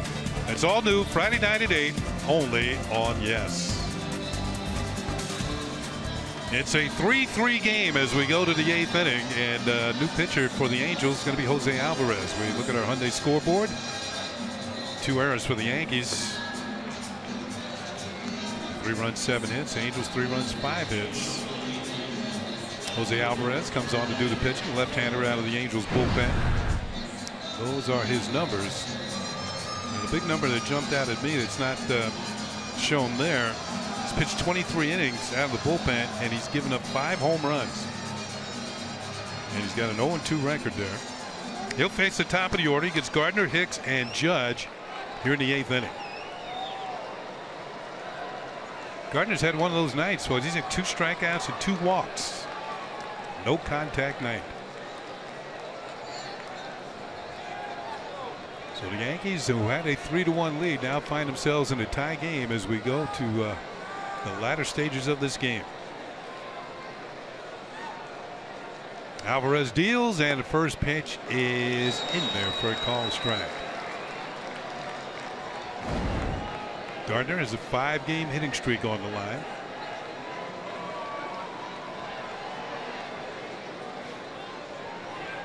Picked up his 7th stolen base in the 6th inning. Swing and a miss, and it's quickly no balls and 2 strikes on the Yankee left fielder.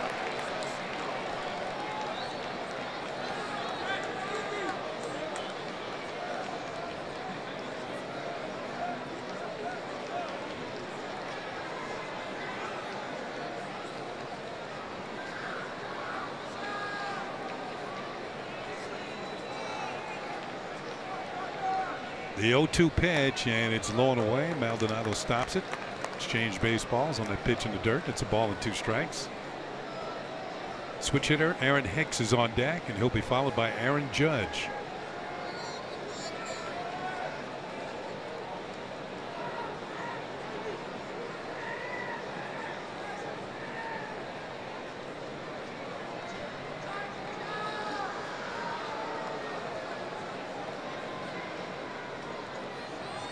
Ball is popped up to the left side in short left field.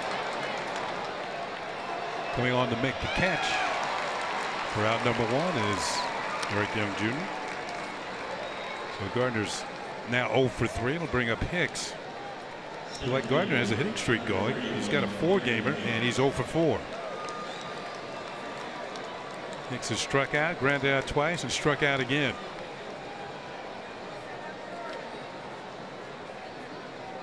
Switch hitter jumps over to the other side of the plate to face the left-handed slants of Alvarez.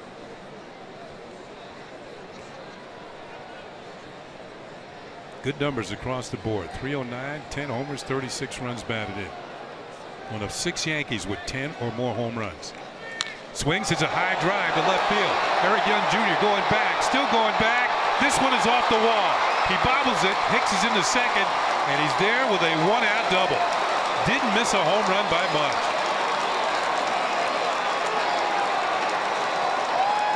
So Hicks stretches the hitting streak to 5 consecutive games. And that's going to knock Alvarez out of the game. Aaron Hicks has been swinging the bat so well. His first 4 at bats, maybe not as well lately, but he picks it up there. First pitch swinging, aggressive. The only question, would it have enough to get out off of the wall? Yankees will take it. Got a man in scoring position. Well, go ahead, run at second. Can somebody drive him in?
behind you over the last few days who been putting on a show, American League Player of the Week. Just the numbers will tell you everything. Remember, 21 miles per hour on this home run against Baltimore. A line shot. But he wasn't done. This is yesterday. 118, 495 feet. Out near the retired numbers at Yankee Stadium. Never thought I'd see a ball hit that far. And now he's got a chance to drive in the go-ahead run here in the top of the 8th inning. As each of the top 4 hardest hit balls in Major League Baseball this season. And the 495-footer yesterday, the longest this year in baseball. Judge has scored a couple of runs tonight, had a base hit. He's 1 for 3. He's also struck out twice. New pitcher is Bud Norris. Former starting pitcher, now working out of the bullpen. This will be his 31st appearance, and he's been picking up saves. Houston Street is on the disabled list. He had been the Angels closer, and Norris has taken over that role. But he's going to get the chance here with Judge at the plate and a runner at the second base, and Hicks with his 14th double of the year. Hicks representing the go-ahead run here in the 8th inning. Blown away from Norris for ball 1. Well,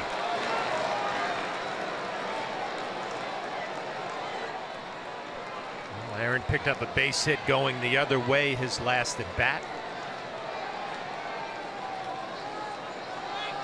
Angels signed Norris as a minor league free agent over the winter. Another one of those players who's been around. Outside, ball 2. 2 balls and no strikes. Houston, Baltimore, San Diego, Atlanta, the Dodgers, and now the Angels. I've been so impressed with Aaron Judge and his approach. If he gets beat with fastballs, he drives it the other way. He's a little early on off-speed pitches. Those are the balls that he pulls to left field. Very solid approach. Middle the other way, let the fastball get deep. Pitch is hit high and deep to right center field. Way back. This one is gone. A home run for Aaron Judge, and the Yankees are back out in front. It's now a 5-3 game. All rise indeed. Number 22 on the season. And Ronald Torres celebrates with the rest of the Yankees in the dugout.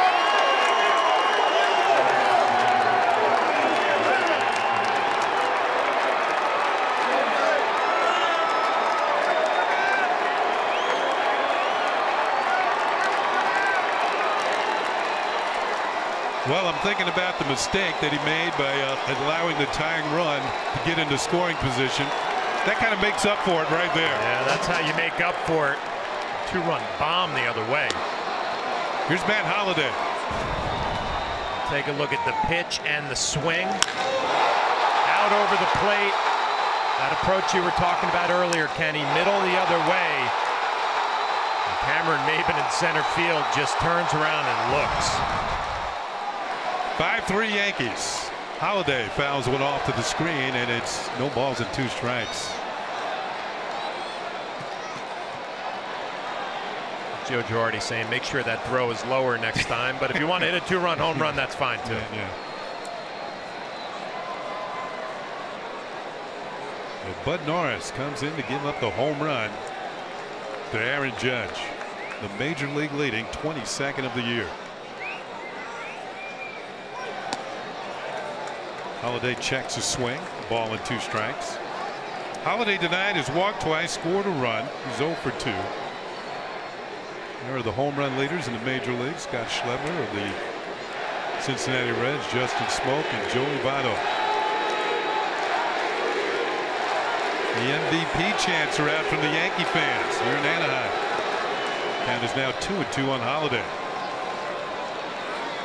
Well, we told you when the lineups were introduced, the player who got the biggest hand on the night was Aaron Judge. And that includes the Angel lineups.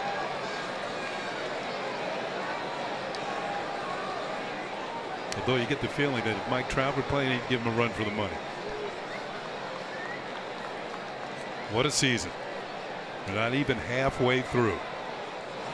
Holiday takes call, strike 3. And that's 2 down. By the way, that home run that you just saw, 438 feet to the opposite field.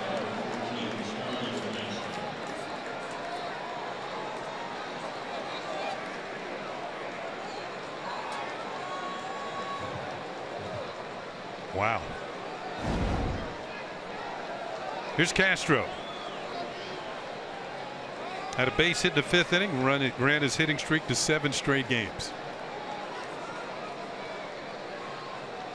1 for 3 with a walk thus far. Takes a breaking ball, a little high for ball 1.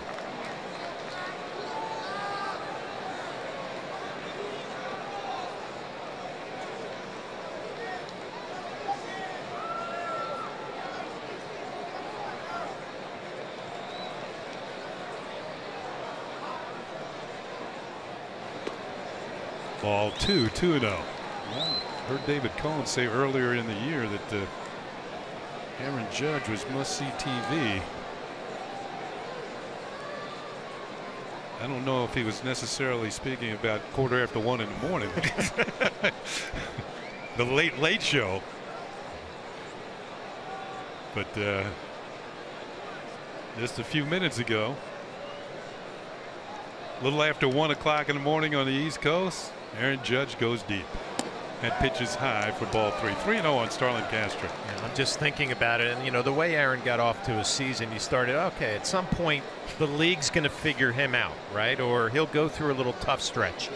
Well, the league has tried to pitch him inside, and he doesn't swing at it. He doesn't chase off the plate, so they have to go back away again, and it just feeds right into his strength.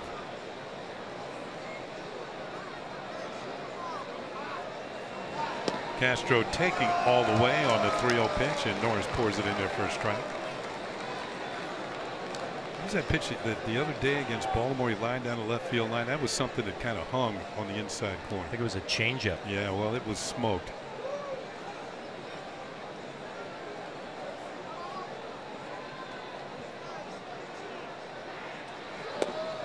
That is strike 2, 3-2. Nothing that hits his bat is safe.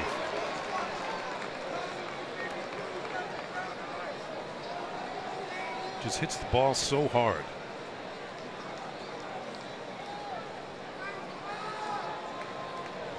Full count now on Castro with 1 out. The Yankees have 2 runs in to break a 3-3 tie here in the 8th inning. The 3-2 pitch fouled off. Looked like that foul got a piece of Castro.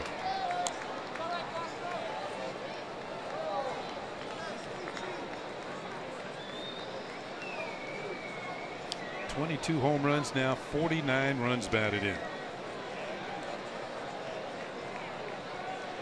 It's just June 12th. Well, it's June 12th here in California.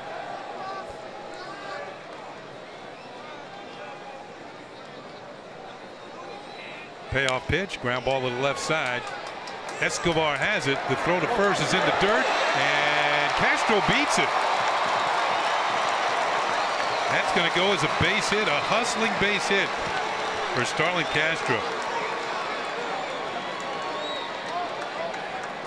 And that will give him his 27th multi-hit game of the season. Well, you see Escobar go to his left. Takes a little time to get the grip on the ball. It's going to be a low throw. Valbuena, a nice pick. Starlin Castro kind of had that awkward swing where he was out on his front leg, and it was enabling him to get out of the box a little bit quicker. All his momentum going down the first base line. Infield hit.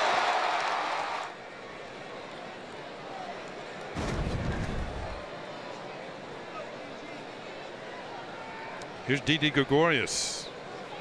3 for 3 and also an intentional walk. Driven in 2 runs tonight.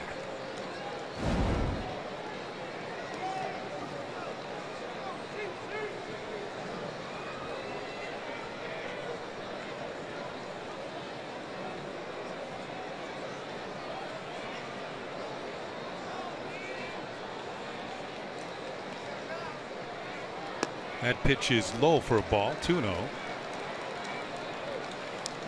Judge was leading in home runs and batting average starting the night. He was second in runs batted in to Nelson Cruz of Seattle, but I think it was only by 1. So he might have jumped them with that 2-run homer. Oh, excuse me. Seattle won 14-3 and Cruz drove in 4 runs. That pitch is fouled off by Didi. 50 for Cruz and 49 for Judge. So he's still trailing him by 1.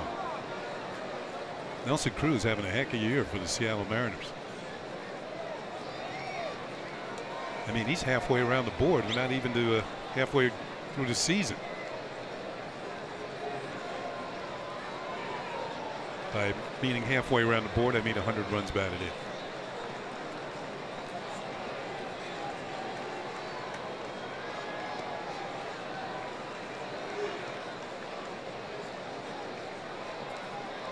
Two and 1 on Gregorius. Crowd still hasn't settled down after that home run. That pitch is in there for a strike. 2-2.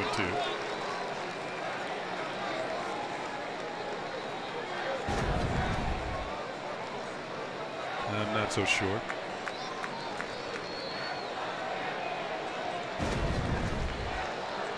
You figure, Flash, the way this is going for Judge, this is what people pay to see. They're paying the money to see him hit a ball 450 feet.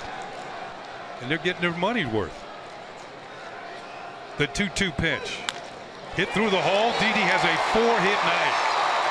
4 for 4 with a walk. He's been on base 5 times. Nice way to extend a hitting streak to 14 games.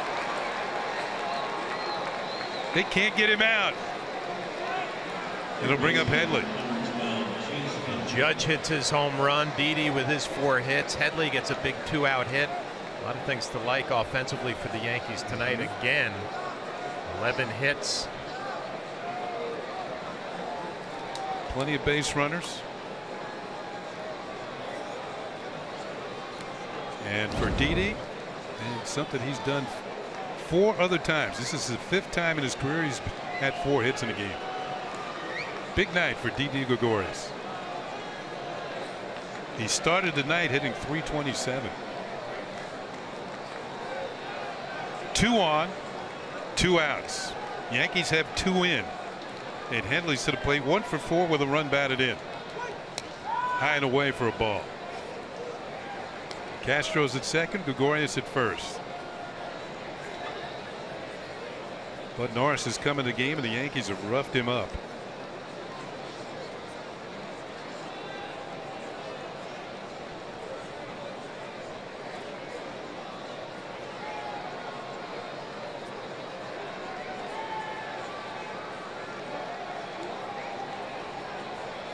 Swing and a miss. Ball and a strike on Headley. Norris gave up the home run, got a strikeout, and then giving up 2 more hits here.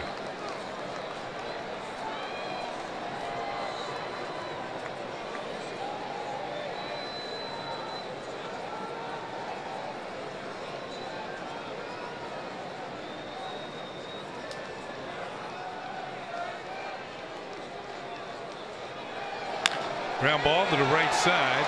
From short right field, Espinosa's going to throw out Headley, and that's going to do it for the Yankees. But they picked up 2 runs on 4 hits. The big one, a 2-run mammoth home run by Aaron Judge to deep right center field. 438 feet, broke a 3-3 tie. The Yankees lead 5-3.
immediately following the final out as Ryan Ruocco is back in the studio to break down all the action of tonight's game. Plus get scores and highlights from around the league. Catch all that and more only on Yes. Here's the man of the early hours. And Tyler Clippard still in there. And there is Dellin Betances getting ready in the Yankee bullpen beyond the left field wall. Albert Pujols will lead it off for the Angels, and the first pitch hit on the ground to third. Headley has it, straightens, throws high, but he gets him. One down, one pitch, one out here in the eighth. And I'll bring up Yunel Escobar. On our Hyundai scoreboard, Yankees 5 runs, 11 hits, a couple of errors. The Angels 3 runs, 5 hits, and no errors. As there's one down here at the bottom of the eighth inning. Escobar had a double his last time up. He's 1 for 3.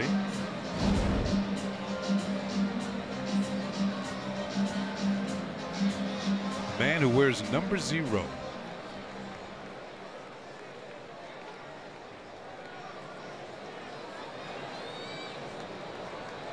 Headley even with the bag at third, and the first pitch is low and away, ball 1. I was kind of looking it up today to see maybe who was the best player who wore number 0, and I had to go with Al Oliver of the Pirates, who last 6 years of his career he wore 0. He had over 2,700 major league hits. Won a batting title one year. Pitches low and away for a ball. He could lay out some ropes, Flash. This guy was a line drive waiting to happen. Al Oliver started with the Pirates. I played against him when I was in the National League, and then he came over to Texas in the American League. That pitch is low, ball 3. 3-0. And of course, you had guys like Junior Ortiz. Yeah. Oda B. McDowell. And now in Colorado, Adam Ottavino, pitcher, wears number 0. 3-0 pitch in there for a call strike. Yankees with a 2-run lead. You don't need to be putting base runners on.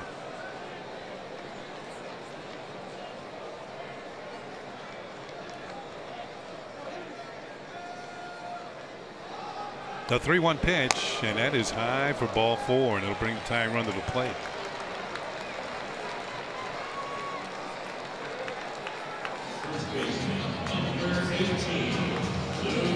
It's Luis Valbuena, who was struck out twice, grounded to first.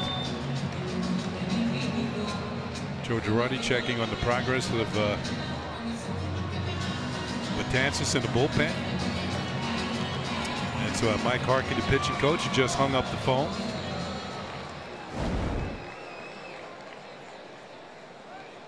Might be staring at a 4-out save, Flash. Yeah, that's what I think Joe Girardi's hoping for, right? He doesn't want a 5-out save. I'd love for Clippard to get this guy right here. There's a pitch for a call strike to Valbuena.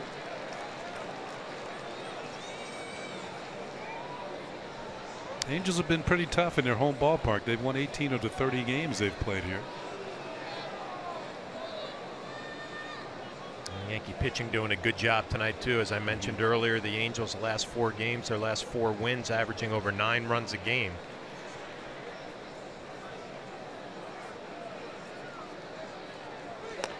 That misses the inside corner. Ball and a strike on the Angels first baseman.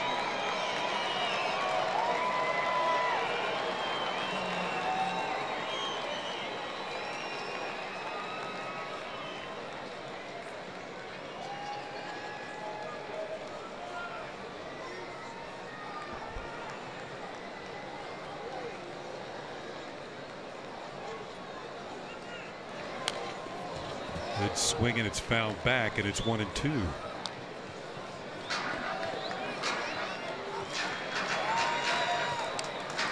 One reason why the Angels signed Valbuena, can play the corner infield positions, first and third, also DH. As I mentioned before, he's gotten off to somewhat of a slow start. Hitting under 200. And we're in the middle of June.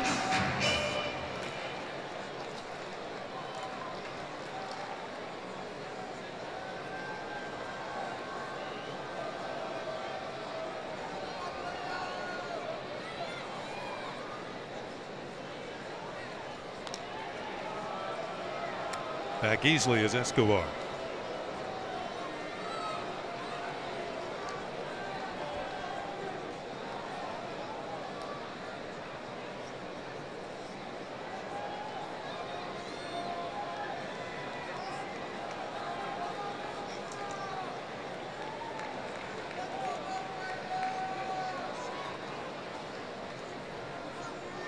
One-two pitch, hit in the air to center field for Hicks.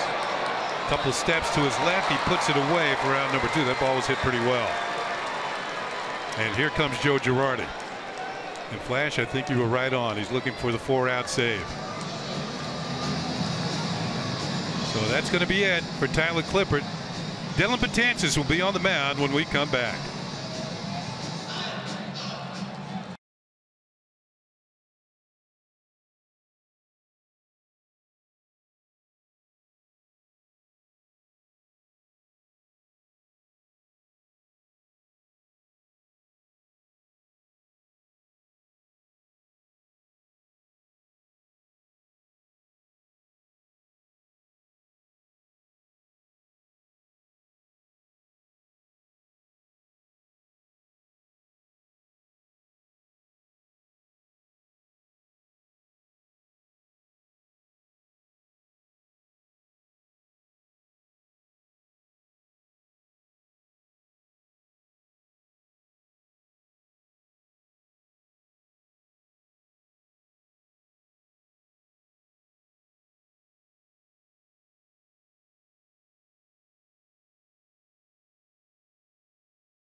Dylan Betances.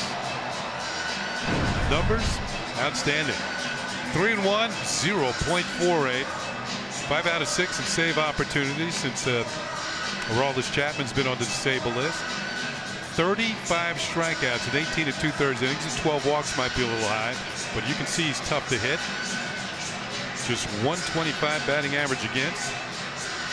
And with 2 outs, he'll face Andrelton Simmons, who's 1 for 3. Betances well rested and not pitch the weekend against Baltimore.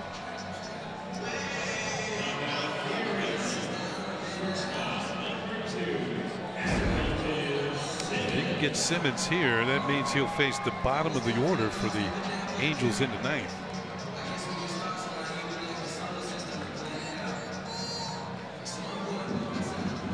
So Simmons singled in the 2nd inning, lined out in the 4th, and flied out in the 7th.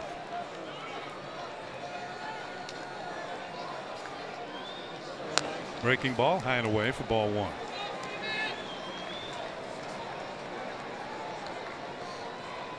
'22nd appearance for Dylan Betances.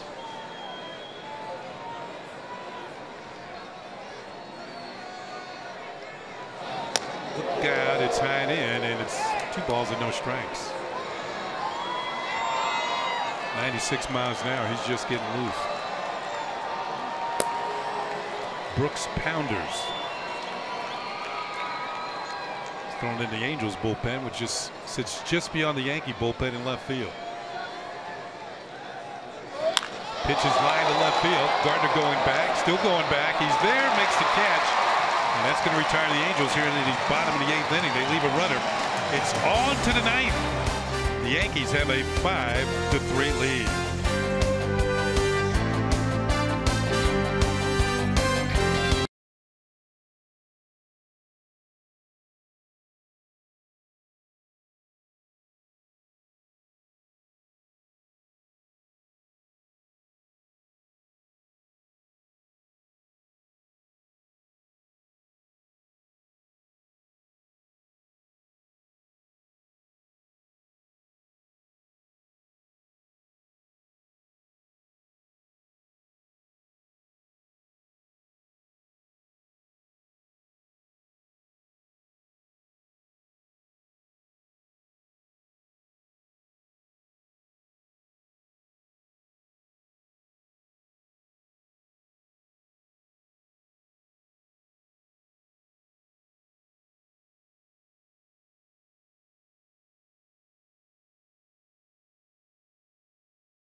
the evening. It's Brooks Pounders, the right-hander, who they got from Kansas City in a trade. This will be his 8th appearance of the year. 9 hits in 6 1/3 innings, 8 strikeouts. He'll get Carter, Romine, and Gardner for the Yankees here in the 9th. The Yankees trying to add on maybe a few runs for insurance as they try to extend their winning streak to 6 consecutive games. Pounders is ready. He's throwing his final warm-up toss, and he'll bring up Carter, who is 0 for 3 with a walk. Popped up, grounded out, flied out, 0 for 3.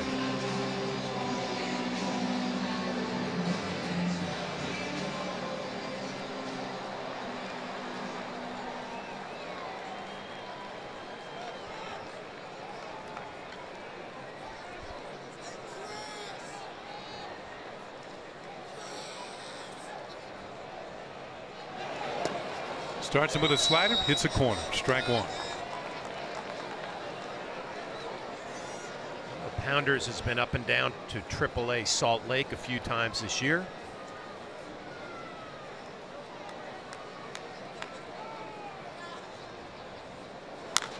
Ball is popped up foul over our heads to the right, and it's 0-2 on Carter. Would you call that the Salt Lake Shuffle? Or shuttle? Shuttle. Yeah.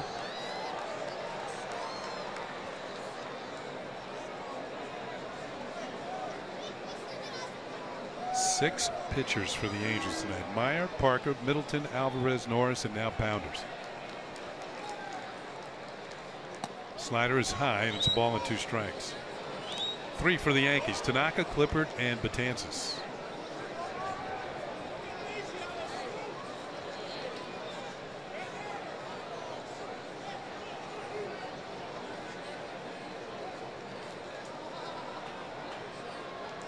Strike 3 call. Slider hits the corner. Carter is caught looking.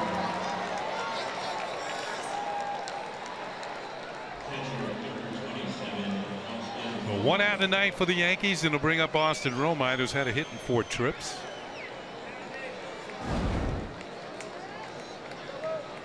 I bet you his locker will be crowded after the game. The writers want to know what he thought of Tanaka's outing. Deserves a little bit of credit, right, for that outing. But Tanaka was not great in the first inning. The stuff definitely got better after that. And he also looked like he found a little bit of a rhythm, which we have not seen him working in lately. So a lot of positives to take from tonight's game for Tanaka. The only thing he didn't get himself a victory out of it, although the Yankees might do so as a team. The 1-0 pitch swung on and missed, and it's 1-1.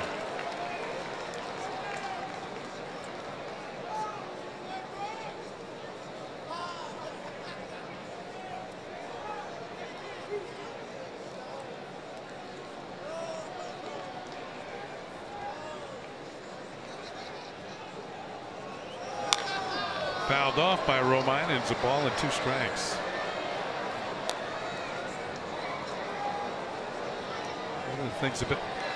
One of these things about the West Coast games, you look at the scoreboard,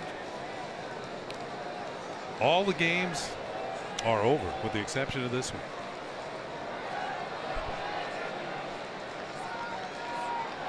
A 1-2 pitch,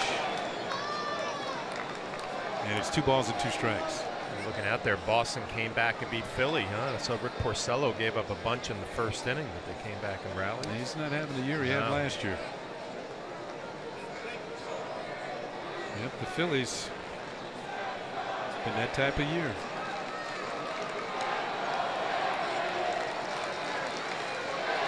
Two pitch to Romine, and it is low, ball 3. Full count.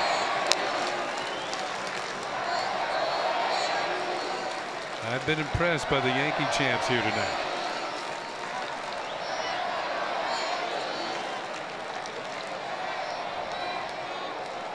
Support for a team 3,000 miles away.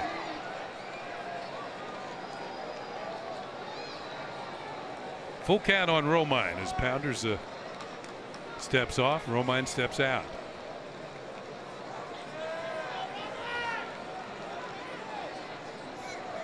Here's the payoff pitch. Foul back. Count remains 3-2.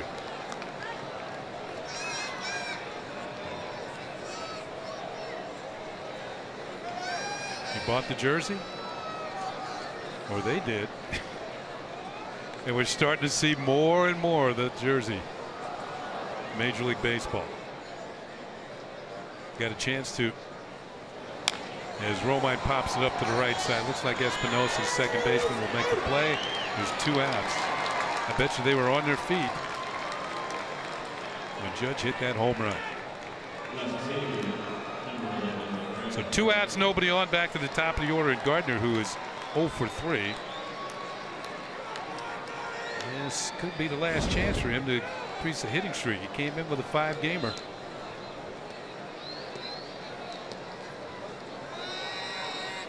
For 3 tonight.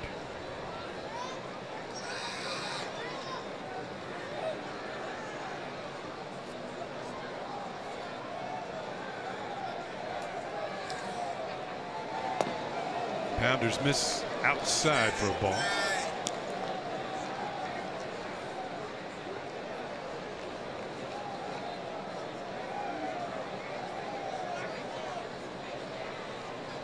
Talked about a number of players from California. Pounders is from Temecula. Gardner pops it up to the left side.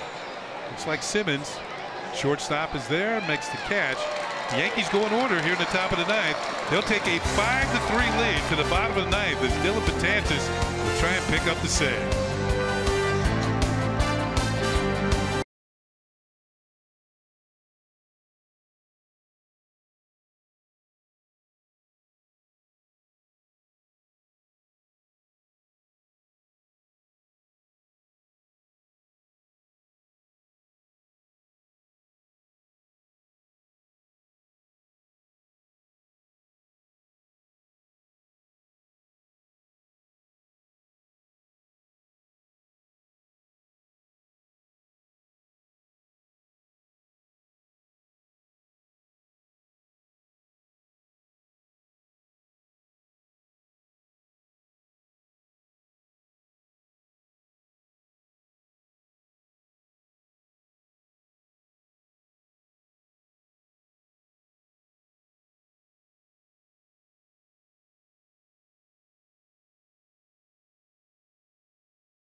The Land Rover drive of the game. Well, Land Rover drive of the game, top of the 8th inning. Aaron Judge, all rise for the Judge. A 2-run shot to right center field. Gave the Yankees a 2-run lead they're trying to hold on to, and that was your Land Rover drive of the game. Oh, Dylan Betances is in there for the Yankees. Got the final out of the 8th. Now trying to get 3 more here in the 9th and increase the Yankee winning streak to 6 consecutive games. Here's Eric Young Jr. Sacrificed, struck out, and reached on an error and scored a run. Also had a stolen base. Breaking ball hangs high for ball 1. 5-3 Yankees, bottom of the 9th. Opening game of a 3-game series here in Anaheim. The Yankees will continue their West Coast trip in Oakland. They've got 4 games over the Father's Day weekend. Here's the pitch, and it's high ball 2. 2 balls and no strikes. Dylan looks out of sync a little bit mechanically. I mentioned that the weekend off against Baltimore and struggled a little bit with location in that at bat to Simmons and quickly falling behind here 2-0. That's in there for a strike, 97 miles an hour. You know, that not working against Baltimore, that's a byproduct of all the runs that the Yankees are scoring.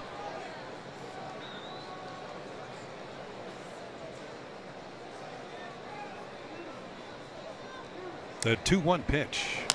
Popped in the air. This is going to reach the seats. It's a foul ball. 2-2. The young Maldonado and Espinosa scheduled to hit for the Angels here tonight.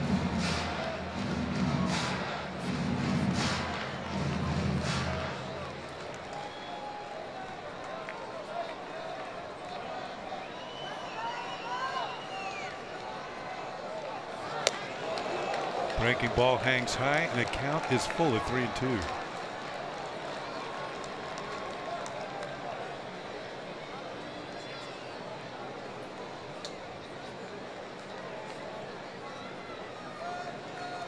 Three-two pitch. Swung on it, missed, strike three. Betances picks up his first strikeout. Betances looks like he's struggling a little bit with the breaking ball, but he's going with the heat now. 99 miles an hour right by Eric Young Jr.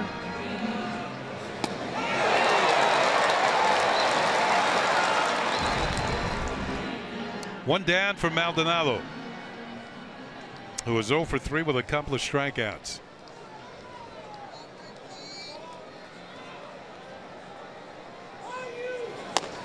Fastball poured in there for a strike.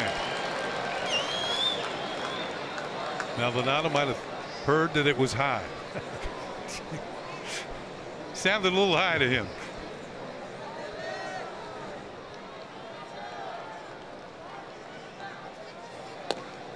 Slider misses, and it's a ball and a strike.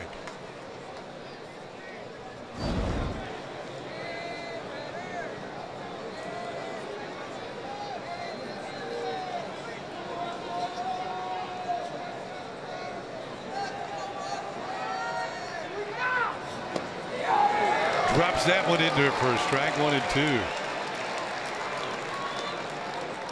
Is that the first one he's gotten over? I think it is. Yep.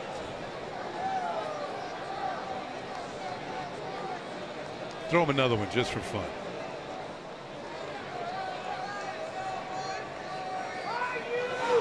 Yeah, he did. It just missed the corner. 2-2.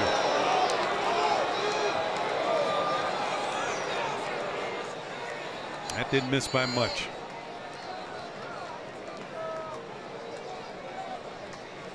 Betances trying to pick up his 6th save in 7 opportunities. There it is. Call, strike 3. Maldonado caught looking. He struck out 3 times and he's got the hat trick. Dellon's starting to figure it out a little bit mechanically with that breaking ball. 12-6 action.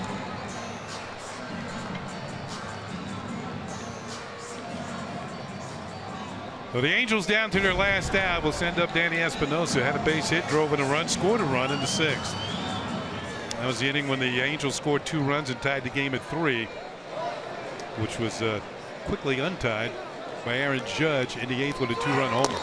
Breaking ball in there for a called strike.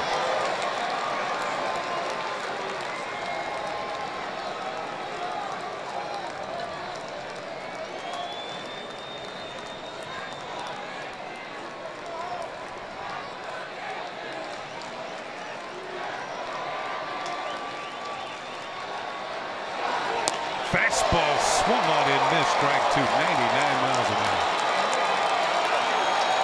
Angels down to their last strike.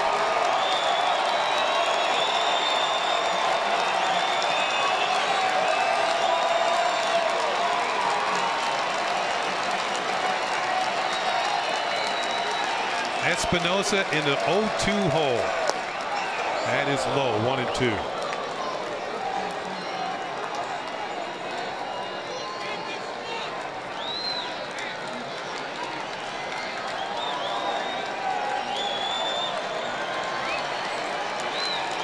Betances showed a little rust early, but now he's starting to get it together. The 1-2 pitch. Call, strike 3. Dylan Betances strikes out the side here in the 9th inning, and the Yankees have now won 6 in a row. For Betances, his 6th save, Aaron Judge with the big hit. You American League Player of the Week starts off another week in style. A 2-run game-winning homer in the 8th inning. The Yankees win this one by a score of 5-3. So the game took 3 hours and 40 minutes, but it ends up in a Yankee victory. 5 runs, 11 hits, 2 errors, 3 runs, 5 hits, no